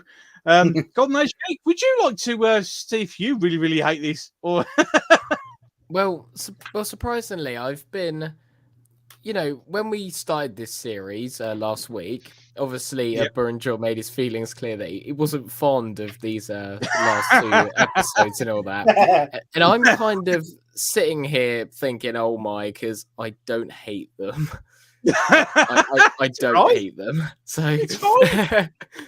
It's good. So, That's why these boys panels are good because I challenge you to a duel. yeah. Oh Jesus God! I will. It's not my favorite episode by any stretch of the imagination, but there are some things that I do like about it. But first of all, one thing that I will admit and say it doesn't really make much sense is I've always thought, like, would the Doctor actually go this far just for Clara, to go and fetch someone from the land of the dead, if it were? Because there have been plenty of people who have died, people who he's cared about, and he hasn't gone to great lengths to do this for them. Or indeed So- any lengths. Mm. But Well, I mean, why would the Doctor suddenly believe that you could travel to the dead in the TARDIS? Why would he suddenly believe something like that, even as a possibility? I mean, it's hard to think what would be rational. Everyone was trying to humour Clara because she's grieving, but that does not really in the 12th Doctor's motivation. It doesn't make sense. Yeah. He does it because the script needs him to. There you go. It's one of those. Just saying, JWC Reviews has raised a very important point as well. Is the thing is, Missy was Time Lords are supposed to be able to recognise each other immediately. So why didn't he realise Missy was the master? An interesting question. Because they should notice. They should, as he said, Warlord recognised Troughton in the War Games, so surely Capaldi would recognise Missy / Master. Yes, it's a fair assessment. It's a fair assessment, and again, it just shows you that in reality, a lot of the things that happen here are just for plot points. Well, the 10th Doctor made it clear that he would know if he ever even got the sense there was another Time Lord out there. Exactly. So why do we just pretend that no longer happens? It's just a weird one. It was just important for 12 to be having an off day that day. Potentially, but it's they are supposed to recognise each other. So again, we just sort of skipped over that, unfortunately. Well, I have said before that the Missy reveal in this just made me groan. It wasn't good. It was like, oh really? Yeah, wonderful. Off. Yeah. Can we all agree? Sorry, can we just all agree that this is really when the feminist rot set in? Now, like, once they'd done this to the Master, there was no going back after this. This was when we lost the show. This was when we lost the show. Even before that, this was just maybe when some of us truly realised it. I think this was the awakening moment for a lot of people, where people went, "Oh Christ." It goes back to what I was saying at the start of this stream about the current situation with Disney Plus. Look, the fate of Doctor Who's already settled. The scripts are out, they're being produced. The end result will be what it's going to be. It will be. It will follow the blueprint set out by the showrunner, and that's what the product will be. So it's already too late to think there's going to be anything going to change with Doctor Who. Its fate is already settled. All we can do is see how it plays out. Yeah, because it's all done. And as fans, I would say we overshow honest, fair criticism. Whatever it turns out to be, the best thing we can do is be honest fans and be true to it. Yeah. And if it's shit, it's shit. If it's got merit, it's got merit. And if it's somewhere in between, it'll be somewhere in between. But its fate and whether it's going to succeed or fail is already decided by what is being produced from the scripts. It's already decided. Yeah. Well, it's too late for it to change course now, even if it wanted to. Sorry, Golden Age Geek, you're going to say something? Yeah, sure. Yeah, so just to the rest of the episode, So as I said, with the Doctor reacting the way he did, I don't really think that made much sense. But I'm gonna just come out with this, okay? Here we go. Okay, I don't hate Missy. I personally don't. I actually think she's a really good character. Well, Maybe she grew on this, me by the end of series 10. yeah, maybe You it's know, just because I think the character work that was done in series 10, especially, made the character work by the end. We'll come to that. We can discuss whether that's what everyone agrees with or not when we get there. But Missy here was just meant nothing to me. She Yeah. ruined the Master, as far as I'm concerned. What annoys me most about Missy? Sorry, actually, no, I'll say this later. Actually, you carry on, Golden Age Geek, because I've spoken enough. well, no, so I just don't particularly hate her character. I will admit she isn't on her A game here. But the way I see it is when a showrunner or a writer or whatever says that they're going to change a character superficially in a way that the Master was with Missy, I always see it as a way where, as a fan, I'm not going to just accept it immediately. If you're going to do this big of a change, then you have to earn my respect for this decision. And I Yep. think with Michelle Gomez's performance, I do think that she did win me over. And maybe this is just because when I first saw this, I was still quite young and didn't really understand the goings on of the BBC and all the stuff behind that. So obviously I wasn't looking at it from that perspective. And maybe if you take Missy and you compare Missy to the Delgado Master, the only conclusion you could really come to is that's not the Master, Yeah. right? If you take Missy and compare to the John Sims Master, I think Michelle Gomez did a better job than, you know. Oh, don't get me wrong, Michelle. Well, no, I mean Michelle Gomez. She's a good actor. I don't really get this. She's good in other things, but I thought her performance in Bit- both of these episodes was fucking atrocious. The way she pranced around like she was fucking drunk. Seriously, she's going, "I know, I'm going to kill you because I'm mad." That's what her acting was like. So Well, I don't that's get this it. overcompensation thing. That's this believing that a female character has to be bigger and larger than any male character to compete. You Yeah, know, which is the idea of quiet power, you know, of contained power is alien to them. The idea you can have a female character with some dignity. yeah. Sorry, John. I went off just a bit there. Sorry, you're saying that. I said, you know, the writing's idea you can have a female character who had some dignity. Mm. You know, I I mean, know. that's what Missy's portrayal lacks. It does. I'll talk more about this in the next part. But I think she's a terrible representation of female villains. But anyway, as I said, Golden Age Geek, you carry on. Sorry. Yeah. One thing I do notice, watching other Moffat written shows and in all of his productions, is that he does have a weird obsession with the cremation and how victims of cremation can somehow feel the effects even after they've died. That's something that gets brought up in this, but also I've watched the BBC's Dracula, and in one of those episodes they make a big point about that as well. Oh, absolutely! Don't let the fledgling vampire get cremated. Yes, that was horrible. Yeah.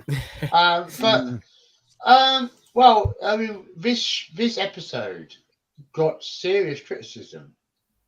There are a lot of complaints about putting the fear of cremation into children. Yeah. A lot of complaints. Yeah. And I think I can understand that. I think that was like, ooh. I mean, it's a heck of a thing that Moffat tried to pull here. And you could see how it could upset a lot of people. And, you know, was it really worth it? You know, that's another question, I suppose. No. Yeah. No. Also, one thing we forgot to mention was the Cybermen coming out in their sexy wee arses, like, you know, the sugar babes and the push the button video. It's just no. I don't like modern ones. I mean, I've had to think about these things. You don't think about them until you need to, but I've had to because I need to, in terms of cremation, burial, you know. And as it happens, I've chosen burial because I came to feel that cremation just felt like a bit too much of a waste. Because I'm going to be going into a woodland memorial garden, so I will be growing a tree. You see, he put himself to use. Yeah. But I have to admit that little fear of what if I felt something does puts you off everything, to be honest. Because it's no better if you're afraid of the worms. But it's something quite nasty, really, that Moffat taps into here. I can understand why it unsettled people, and I felt it was too much for something like Doctor Who. I mean, we all want to make our own minds up as fans whether we agree with that or not. It was odd, It was it's a weird thing. Yeah, weird thing to put out there. To be fair, very weird thing to put out there. So, So Wouldn't we it be score ironic part if one, or do you want to? Sorry, no. After No, you, Carl. I was going to just throw a little Saki comment in there. I was going to say, wouldn't it be ironic if Moffat chose to be cremated after all this? And what? And then he went, "Oh God, this does hurt." That's getting very hot in here. No, yeah, but it would be funny. Oh dear me! But no, I don't think it's something that should have been thrown out there. And I understand the complaints. Well, I was just going to say, do you want to do part one score, or should we do the whole thing after part two? What do you reckon? Should we just crack on to part two and do the whole thing as We'll do the whole thing this time. Should we do the whole one? Yeah. Let's just go for it. So, following on from the reveal that Missy can no longer call herself the Master, it's Cybermen everywhere. And Unit turn up with a deadhead from the 1970s to confront them. But rather than the fight that you might expect, the Cybermen all shoot off into the air. Yep. And they explode. Yes. Which no one was exactly expecting. But it turns out that this is in fact a cyber cloud. And that the essence of Cybermen is going to mix with the rain. And everywhere, any ground it falls where there's bodies underneath, guess what's going to happen to them? So the Cybermen have found a way to turn the graveyards of the world into recruitment centres en masse. Meanwhile, the Doctor gets swept up in things and is duly nominated President of the Earth. Straight away, in order to give him the powers that he needs to deal with this immediate emergency, and that involves flying around in a big airplane. Of course, because that's what they do. Which then gets attacked by the flying Cybermen. Yeah. And said plane has no defences whatsoever. Yes. So the Cybermen quite happily start ripping themselves inside, which Missy uses to promptly escape from her laughable captivity, and she then murders Osgood just for giggles. And she then reveals to the Doctor that she was the mysterious Scottish voice computer repair person who Clara telephoned in order to get the number for the TARDIS, but made them meet in what's that episode called? The first one Clara comes in, after it's proper Clara. Heck. Bells of St. John. Thank you. That's it. Well done. Yes. Someone's paying attention. The Bells of St. John. Yes. So that's a lot of I've been manipulating you all this time. Moment. And then the plane blows up. Yeah. But this is pretty fantastic because it means the Doctor can go all James Bond and skydives down towards the falling TARDIS in a pure epic action move. Looking as velvet smoking jacket as it was like Ace Rimmer. Doctor can look stretching out his key in his hand, and we see the TARDIS dip and then rise above the clouds with a triumphant whoop whoop. Meanwhile, Clara is moping about the graveyard, wondering which one of this lot is Danny, as the awakening Cybermen sort of bumble around the place. And then the Doctor turns up, and Missy turns up, and Missy reveals that she's done all this as a prezi. And here you are, Doctor, control of your own army, because you go around thinking you're a good guy, but that's just because you've got no real power. So I'm going to give you a power, and then we'll find out what you're really made of, because I don't think you're good, really. To which the Doctor goes, why the hell do I want an army? And throws the bracelet away. But it's then picked up by the Cyberman, who is, in fact, Danny Pink, who somehow has managed not to avoid becoming completely Cyberman. And he then uses it to make all the Cybermen rise up in the sky and detonate themselves, thus defeating the Cybermen Death Cloud. And finally, just as Missy appears to have been killed by a disintegrating gun, we see Jenna, we see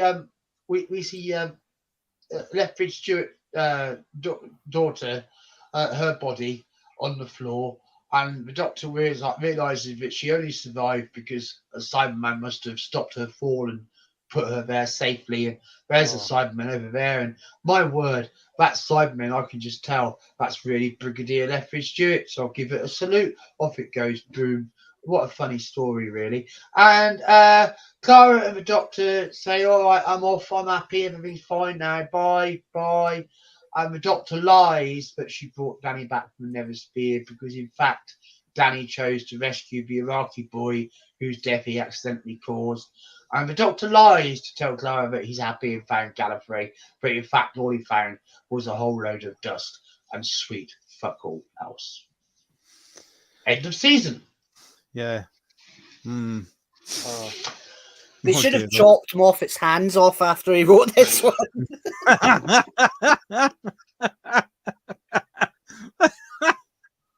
That's one way of doing it.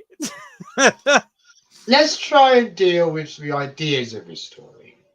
Firstly, Cybermen sealing themselves as rain to animate corpses all around the world. Good concept, bad concept. What do you Stupid reckon? idea. The idea of them bringing the dead back is good, but that was done before in a Colin Baker audio. Whereas having them turn into rain is just so fucking stupid. Why would they only bother? Oh, I think that sounded like a microphone. Moffat found out. He's taking action against Burnshaw. Nobbled him. They're trying to kill us. They're going to pull the stream in a minute. Well, I think we're going to have to wait for Burnshaw to let us know when his mic is working again. That sounded a little bit of a oops. Yes. We went very close all of a sudden. Well, I'll do my take on the same question. Go on then. I think the problem is it's a question of power levels. Yeah. And when you suggest that the essence of being a Cyberman could be distilled down to a drop of water, Cybermen just win all their wars. Yeah, Absolutely. There's not a single biosphere that could withstand a weapon so terrifying. No. So Cybermen win the universe. That's not quite what happened. So I think the power level is off. Really. Yeah. Sorry, could you guys hear me? What I said about? No, you suddenly went dead. We couldn't hear anything. Yeah. Yeah. We all sat here in silence for about 2 minutes. We were trying to figure out what happened. Sorry about that. That's all right. That's but okay. I mean, when Moffat wrote for Cybermen again 2 years later, he completely undid this approach to a large extent and strove to get back to the authenticity of a human being who's been through lots of really painful, nasty surgery, you know. But that's absolutely lacking here. The Cybermen are treated as if they're an idea. Yes. Yeah. More an idea. Which they're not in that way. And then the whole, here's an army doctor, here's your test. Like, that's just ridiculous. Yeah. As if the Doctor hasn't commanded armies before. Also, so what is Missy trying to prove? Why is she even bothering trying to prove it? Not just that, it's so. Here's the thing that I fucking despise about Missy, aside from the pandering, is that she has absolutely nothing in common with the Master. I mean, she doesn't even have like the teeny tiniest little similarity with him, and that annoys me because it's like there's other villains, like say Jared Leto's Joker, who get absolutely, like eviscerated for not being faithful enough. Eric Roberts gets eviscerated by some fans for not being faithful enough, but then with this one who's got nothing to do with it, they'll say she channeled Roger Delgado. I mean, fucking hell. Oh, And that is a bit much. I've been she didn't. banned. I've been banned from forums for questioning that. Seriously. Like that's what's happened. But the thing about her giving him the army, that's so out of character, because the whole point of the Master is he wanted power. He wanted to take over the universe. The clue's in the fucking name of it, but he couldn't even get that right. There's no way the Master would give an army like that to the Doctor without any way of taking it back. Even John Sim got that bit right, whereas, you know, he couldn't even get that right, Stephen Moffat. No. It was just, it was awful. The skydiving into the TARDIS bit was cool. No, it wasn't. It was cringeworthy, to be fair. Was I it didn't like it. cringe? Yeah, Was it it was. cool? It's like Ace Rimmer. Remember when Ace Yeah. Rimmer was Ace Rimmer. Ice Rimmer, absolutely 100% Ice Rimmer. You're a loader, alligator. I just have this horrible feeling that Golden Age Geek is sitting there in silence with illusions shattering all around him and he's realizing what mean beasts we are. Please tell me more of your view on this episode, Golden Age Geek. Well, no, you'll be glad to know that I agree with most of your points surrounding this episode. As I said, I do think the build-up in Dark Water, for me, I thought it worked, but it absolutely falls apart in this episode, without a doubt. I did actually find it incredibly insulting that they made the Brigadier this weird Cyberman who just, got out of the grave and just flew up and blew. Whenever it comes to legacy characters, especially if the actors are no longer alive, just leave them where they are. Just leave their history just be as it is. Don't try and add anything or remove anything. Just Jenna Coleman, Vanessa Redgrave, she's a brave, strong female character. Why couldn't she have found a parachute and saved herself? This should have been her chance to shine. This should have been, if they wanted, they should have set up a new unit family and given them a chance to shine, but instead they just made them fucking useless. And again, another thing, why did Stephen Moffat kill Osgood when he clearly wanted to make her a supporting character and would bring her back the next year? It's typical Stephen Moffat shit if he just does things because he thinks they'll be shocking on Twitter without any fucking logic. Which it was. But, that isn't good enough, is it? No.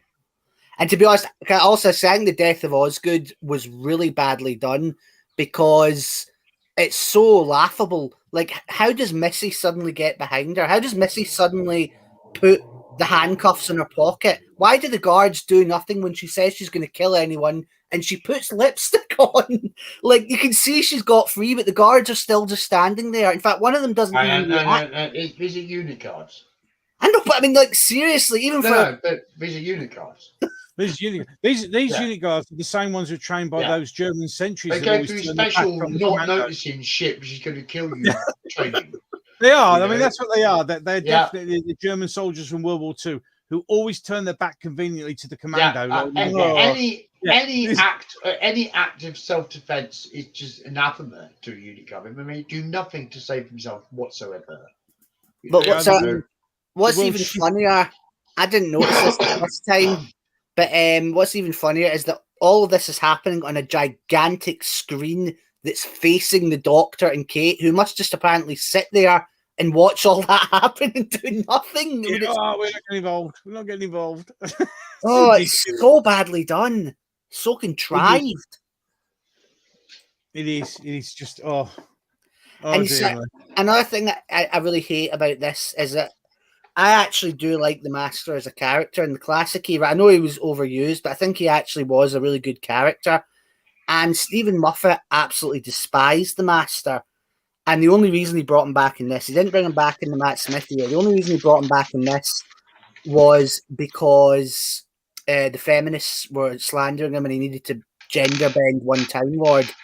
But that's the thing, he clearly had so little interest in the character. As I said, he didn't include anything. Even when the story, it would have been better. Like in that scene, it would have made more sense if Missy had hypnotized Osgood into releasing her. But even there, he's got so little knowledge of the character, he gives her fucking teleporting powers instead, which is like, oh, what's wrong? oh, why do these guys insist on writing every fucking episode practically of the series if there's like characters that they don't like that they're not going to, treat with respect, so they're just going to do a half-arsed job like this? It's really insulting to the master, and for people to say that it channels Roger Delgado, that pisses me off. No, there's no Delgado in this. None whatsoever. And I mean, dear. talking about pandering, I don't know if anyone's brought this up already. I don't think they have, but this was the episode where when they played the title sequence, instead of having Capaldi's face, they replaced it with Jenna Coleman's. Yeah, oh yeah, they did. Oh, that's Yes. right. Oh god, yeah, you're right. I forgot about that. Oh dear, that's not good. Oh no. Well, there you go. You see. Oh, but no, this was just awful, badly written. It made no sense. Very it was just. Oh, come on. Power of Love defeats the Cybermen again. Oh, yeah, again, Power of Yeah, Love. but at least we got a Moffat conclusion in 2 parts this time. Well, yeah, but it's 2 parts of crap. More space turned out not to help after all. No, you could give him 4. No, it was just anything that was remotely interesting set up in the first part was just destroyed in the second part. Also, sorry, I was going to say was another thing about this is I think there's actually a good idea in the idea of like an artificial alien afterlife. I think, and there was a fan theory I saw online, which I was sure was going to be what they were going to do. It was going to be, this was obviously before Dark Water, that they thought Missy was going to be, the Time Lord Clara that we saw in Name of the Doctor that told them time. They thought that was her in A New Regeneration, and that she'd built a matrix on some planet and was gathering the souls of all the people that he'd failed to save in the Nether Sphere. But then eventually she decided to save, numerous other people and put them in the Nether Sphere. But like in order to power that, she was having to drain like power from a sun, which could destroy a planet, and it was going to be a dilemma that the Doctor was going to have to shut that down and kill all those people, or else let a planet be destroyed, and he was going to have to tangle with Missy, who would have been the future Clara. And I thought that would have been a so much better idea than just A, pandering to feminists, and B, another Invasion Earth story, another Cybermen wanting to take over the planet story, Yeah, I know. I agree. Yeah, it would have been, that sounded like a little bit more interesting than what we got. But yeah, I agree. That would have been a lot more interesting, but unfortunately we didn't get that. We got what we got, which did not help. Oh dear me. Right then, shall we, if we've all finished summing up, shall we go for a score for the finale 2-parter?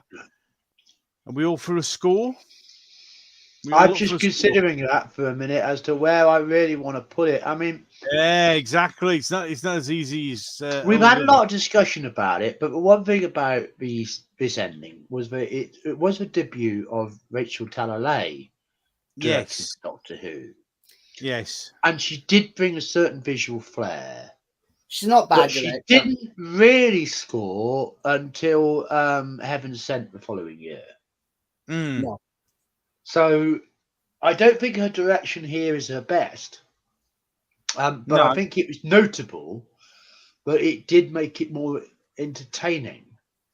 Right. And I think that the pacing of the action in episode 2 does clip along.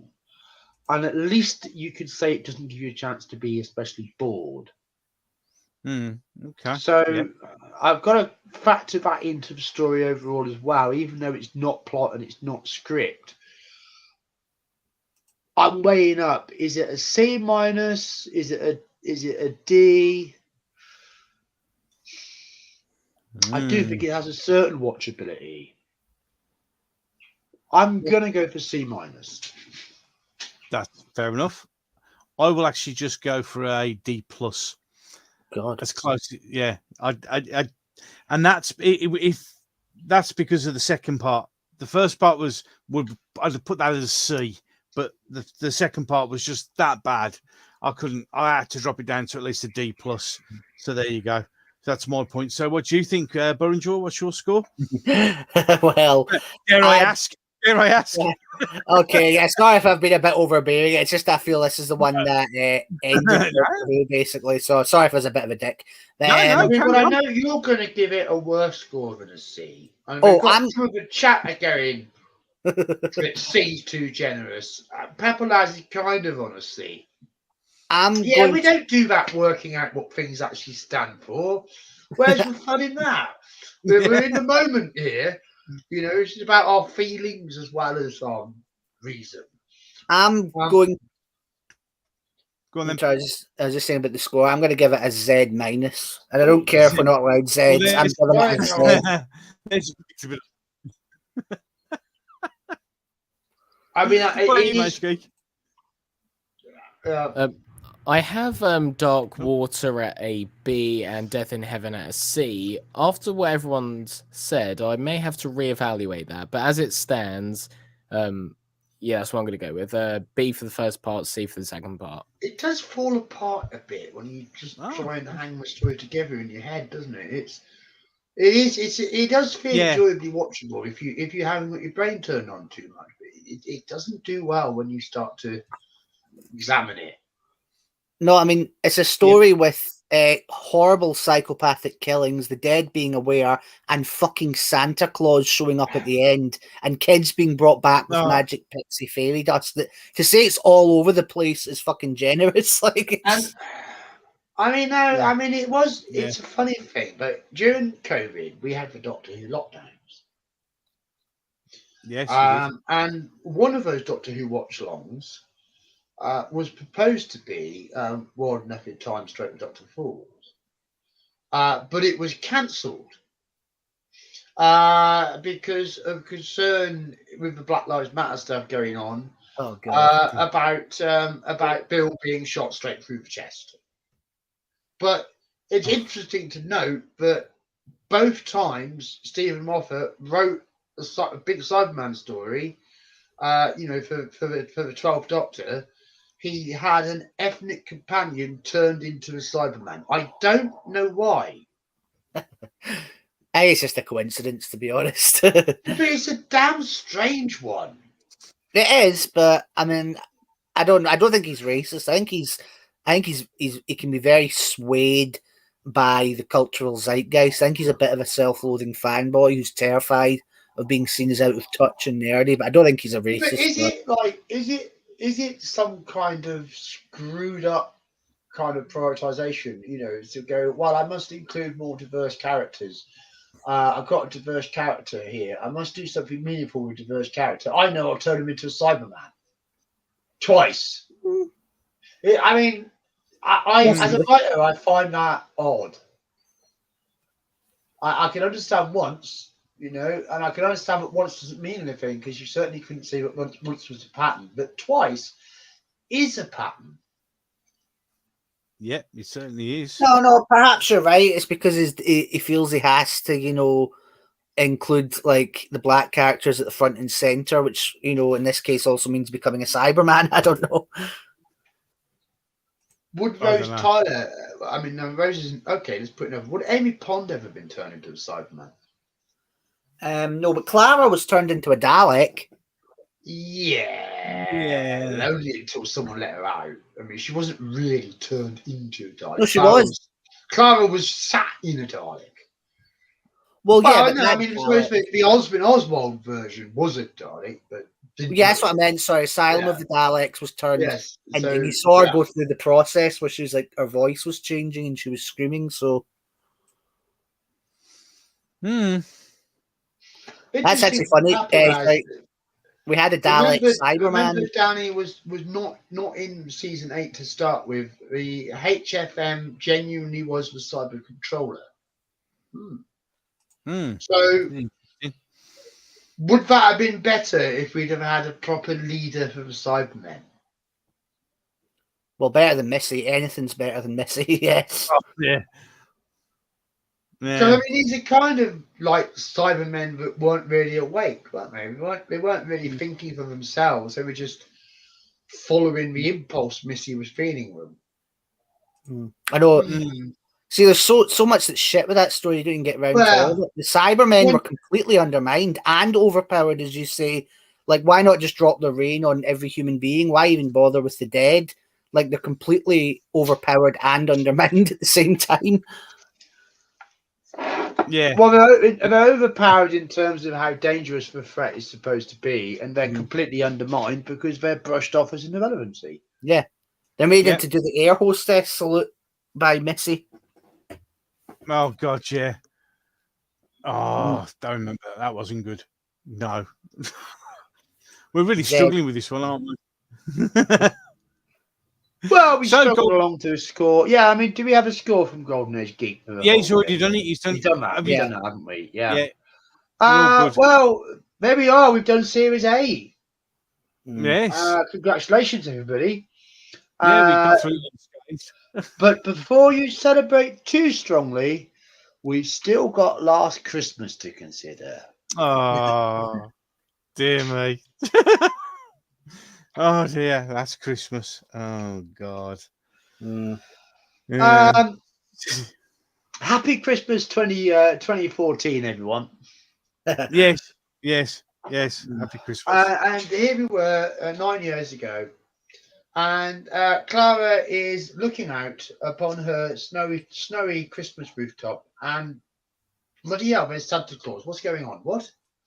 I remember TARDIS turns up and the Doctor takes her away to the North Pole, where a group of scientists are in a bit of a pinch because their base has been attacked by alien dream crabs, and they're trying to rescue the members of the base personnel who've been taken over by them. Now, these alien crabs are pretty dangerous business. They basically sit on your head like a hat, and they slowly eat your brain.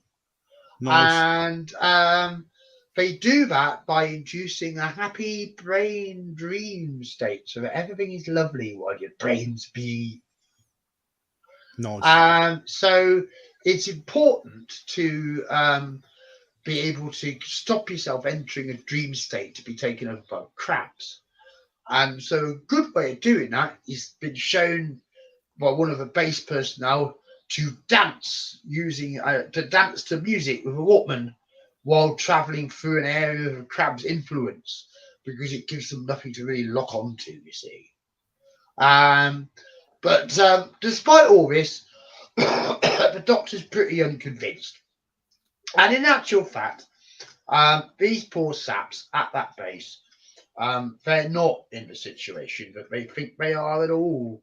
And the people they're trying to rescue are, in fact, themselves. And they're having a dream about themselves, trying to rescue themselves, while their brains are being noshed on by crabs. And what really gives it away, but this is a multi-layered dream, at least as far as the Doctor is concerned, is that Father Christmas turns up, or Santa Claus turns up, as he's always referred to in this. And, is apparently here to help them fight the crabs too, which the Doctor considers to be a little bit unlikely. Yes.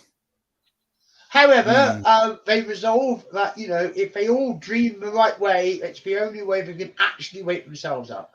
So they have a shared dream that Santa is flying from home. And one by one, they sort of disappear off the sleigh until Clara is the only one left. And it's the Doctor then, apparently, who meets her and takes the crab off her head, only to find out that Clara is now an extremely old woman. Which throws the Doctor for a bit until Father Christmas turns up and reassures him that he's still actually dreaming. And then he wakes up again and now frees Clara again, for real, from the crab, for real again. And he asks Clara if she wants to resume travelling with him aboard the TARDIS, and she accepts. And that's it for this year, everybody. Happy New Year. Yes, Happy New Year. So, anyone like the crabs? Well, it depends. No. Very alien-ish kind of thing. No, I didn't enjoy it. No, didn't like this one at all. I thought this was a very weak Christmas episode. not enjoyable at all. I'm struggling with it, to be fair. I mean, a lot Getting of that weird feeling again. Yes, Um, you're getting that weird feeling again, are you? No, I well, mean, you know, I mean, a tipple could really smooth over things at Christmas. yes, I You mean, know, probably when I watched this the first time round, I had a fair few whiskey, so I probably at the moment in time really enjoyed that. But I have had the privilege, is that the right word, of watching it again, and no, it was awful. I didn't like it at all. So you know, but yes, Christmas drinks do have a tendency to make bad episodes look good. So there you go. But no, I watching it again, didn't enjoy it. Didn't enjoy it at all. One of the weaker Christmas ones, in my opinion. well, it's the whole dream Yeah, logic thing again, isn't it? As yeah, long as you don't mind your Doctor Who stories all being resolved by dream and illusion, then you're good. But yeah. if you remember when there used to have to be some kind of rational explanation, it's a bit sucky. Um, the dream crabs were a good idea. You know, I mean, as a concept, I think it's quite clever, and They're quite I like stories that play with your idea of what's real or not. the dream But- crabs are quite like the. Did you guys ever see Red Dwarf Back to Earth? It has Yes, the joy squid, and that makes you hallucinate. squid. Defends itself. Remember by makes you hallucinate the best things, like a perfect reality for you, and that's what the wasn't episode there is. also a despair squid as well? Yes, that was That was the first. one that Rimmer got. Yeah. Yeah, That of was a course. much better episode, but the Joy Squid came later, and I believe it was before the Dream Crabs, actually, a good few years before it. And there are similarities to this and Amy's Choice. Yes, there are. Yes. Amy's Choice is far better, isn't it? Way better. Way better Oh, than yeah, this. way better. Way better than this. I just feel that Dream Crabs, as I said, they're interesting, but they're perhaps actually too horrific to fit in a Christmas episode. Yeah. You know, they would have done much better in a standalone story. Yeah, where this one could have been really scary, but having to have it Santa's what trips them off, that it's just a dream. well, we're that sabotaging your own tone, aren't you? That's it's a huge issue. Absolutely. It's a huge. No, I don't like Nick Frost. I thought he was great in his bits. You know, I mean, he was very good in it. really good sarky interplay with Capaldi. I mean, that was at least engaging. To be honest, But sorry. No, I mean, I agree with Gobby. This didn't land with me at the time. I don't think I've watched it more than once since. I don't feel any desire to go back to it. It all comes across with a huge amount of averageness. I would agree with that. I've not really got anything to add. I think the only thing I will say, Nick Frost, I think, was saving grace. He was very entertaining. It wasn't an absolutely terrible episode. My God, after the shit trilogy of In the Forest of the Night and the two-part season finale, it felt like fucking Androzani. But still, divorced from the shit trilogy, it's very, very average. And yeah, I mean, it feels like wasted potential because, as you say, there's a good idea in there, but it's wasted in a lot of saccharine, kind of like lovey-dovey crap. So not terrible, but a pretty weak story all around.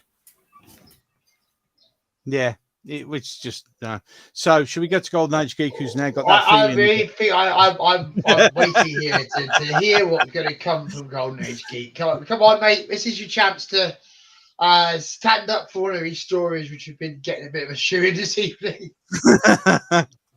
So I absolutely love this episode. I don't know what it is about it. I get that Christmas feeling from it. It doesn't feel like one of those specials that just so happen to take place at Christmas. It actually does incorporate Christmas in it. Nick Frost, amazing. I mean, I much prefer him to his bloody twat waffle friend Simon Pegg, who can be turned into a Cyberman and be sent to the Nethersphere, and I won't bat an eyelid. But so I'm not actually quite like annoyed by the whole dream sort of a device that they use in this episode. I thought that it works well. I thought the tone was established well, was creating this very creepy and eerie feeling. I just like that. And when it comes to these dream things, stories that mold themselves around the concept of dreams, they do run the risk of not having any consequences, not having any impacts, because the whole thing's just a dream. But in this one, the consequences aren't so plot related, but they're more character related. So what happens does still have an effect, in my opinion. I think that's why it does work. The only downside I would say to this episode is the fact that Moffat keeps on giving Clara opportunities to leave, and of course the actress to just leave the show, but he keeps on bringing her back. So it does become very redundant in the end, because the emotional impact's just been taken away from you, because you're just thinking, oh, well, it doesn't matter if It's she goes almost now, like she'll be back Moffat again. wants Jenna Coleman to leave, but don't sack her or something, isn't it? You get that impression, don't you? You get that impression. It's like trying to push the person You could leave out. in this story. You could Yeah, leave you in go now this if you story. want. You could leave in this story. No, I mean, the truth is quite different. Moffat did not want her to leave. He could easily have placed her at the end of this season, and he didn't want to. My It was mum, easier for him. my mum always thought he was infatuated with Jenna Coleman, hence all the lingering shots of her face and all the little music that would play. I'm not saying I think that, but that's what my mum always thought about Stephen Well, Moffat. yeah, you can see it. You can see that. You're right. There is a lot of lingering shots, isn't there? Not that I complain, because I quite like looking at Jenna Coleman as much as anyone else.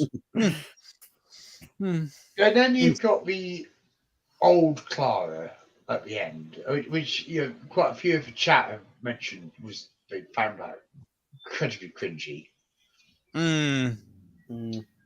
Yeah, it wasn't good. It wasn't good. I mean, I have some sympathy with Golden Age Geek, who wants to who sort of sees it in a different light. I can understand where he's coming from. I just found it.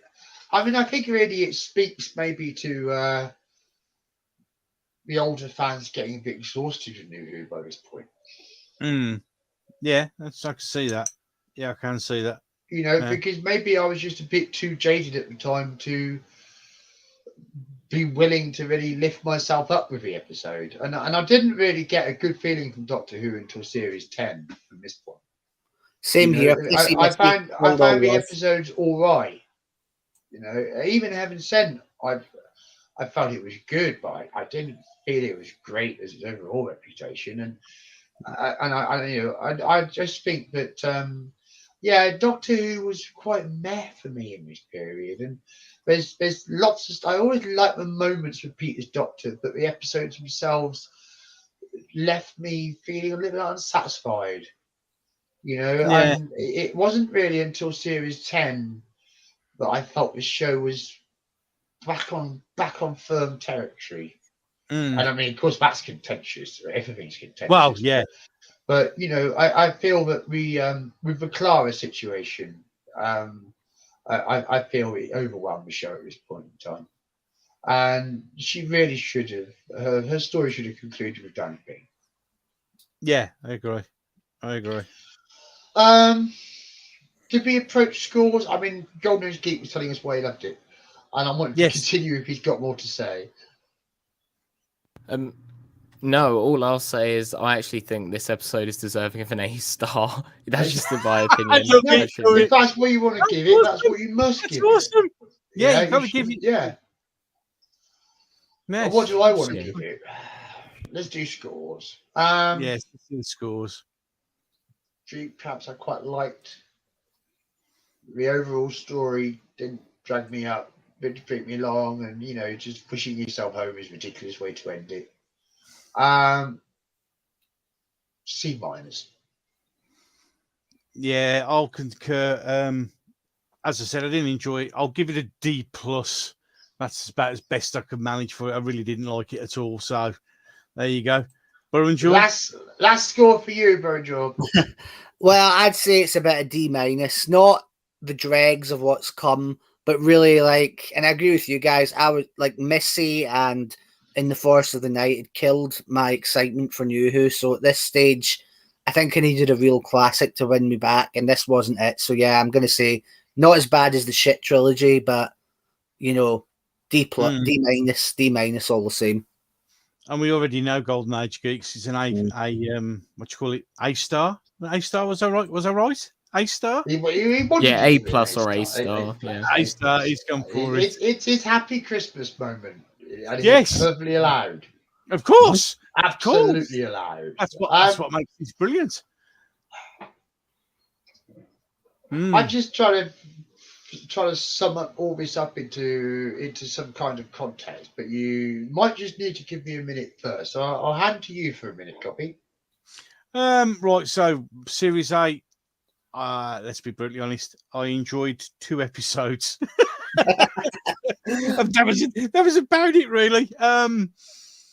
The thing is, you can see the writing was on the wall. Obviously, we didn't know until later on that this was just going to get even worse. And I did, though. That's what I say. Yeah, I knew. yeah. I mean, the thing is, you could see the writing was on the wall. You know, this opened a lot of people's eyes to the fact that things are not going really well, and things are going to get a little bit more sticky from this point. So, for what came after this, you can see quite clearly that this is the season where pretty much everybody got sort of aware of the fact that this was not going to go well. So it's a shame because, I mean, the thing is, I love Peter Capaldi as the Doctor. I think he got treated unfairly and thrown under the bus because he's a brilliant actor, and some of the scripts he was given, he still managed to lift those up a bit. But no, it's a shame, really.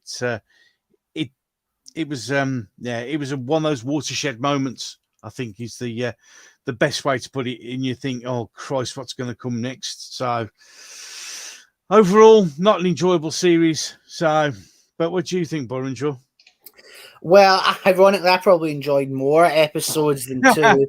You know, I like the first 3, and then there's the 2 later, the Mummy one, and the what Hyde? No, it's not Hyde. Sorry, that's Matt Smith. What's it called again? The one with the 2D. Listen. No, Flatline. Flatline. Yeah, Flatline's great.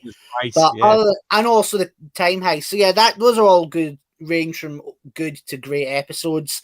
But other than that, like, the worst of it is some of the worst Doctor Who ever did. I mean, I do think the finale pre-Jodie was the worst in all of Doctor Who's history.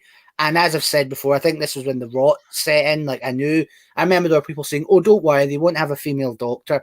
Missy was just them. Missy was just them getting out of their system. And I was like, no, you give these fans an inch, they'll take a fucking mile. Which I mean, it happened. Like, not just we got a female Doctor, but we got a female Doctor being retconned as the first one before William Hart. Nobody would have believed how far it was going to go. I will say also one for thing. I think this was the series that actually lost the mainstream viewers, because this is another thing that annoys me. Everyone always goes on about how you have to respect New Who because it was so much more successful in the old. It fucking wasn't. Old Who was a mainstream show for so much longer. New Who was only mainstream until Matt Smith's last season. From this series onwards, like the next series, they hemorrhaged 2 million between this and the next one. Then they'd hemorrhage another 2 million for Peter Capaldi's last one. They got a brief spurt for the novelty of a female Doctor, and then it was just back down again. So yeah, I think this was the series that ended New Who's status as a big mainstream show. After this, it would just get worse and worse and worse and worse. So really, a bad season, and as you say, a terrible. It's hard not to agree with that. It is, you know, it's a compelling argument. But you know, but this was where things were slipping, and it was certainly Capaldi's acting holding the show up. Absolutely, he's the only thing. He's the only thing that got the show going. It was quite clear that the characterization of the new Doctor had run into serious trouble by the end of Series 12. It's also clear from us reviewing the series that the second half of the series dropped off badly compared to the first. So, you know, I'm not surprised Moffat was having to have a damn good rethink.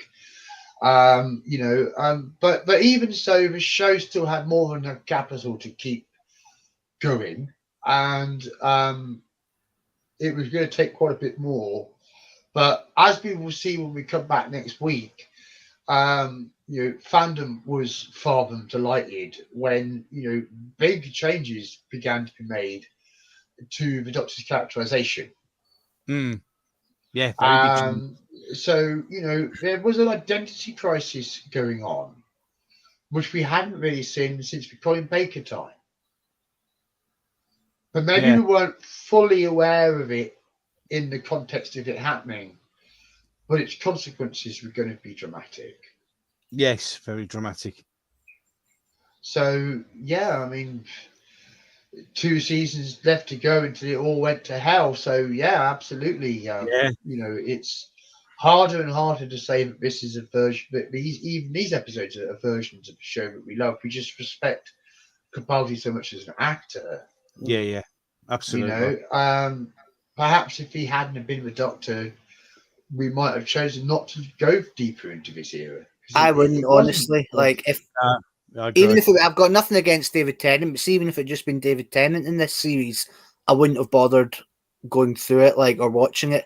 It's only like Peter Capaldi, him and Matt Smith were the best casting. They're the only castings I think they got it right in New Who, personally.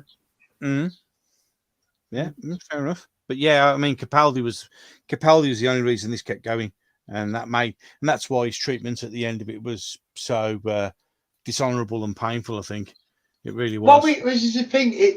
We assume it was so dishonourable and painful precisely because it seems like it's something he never wants to talk about. But exactly, the comments about when you come back from the 60th, he might as well have said not to hell or high water.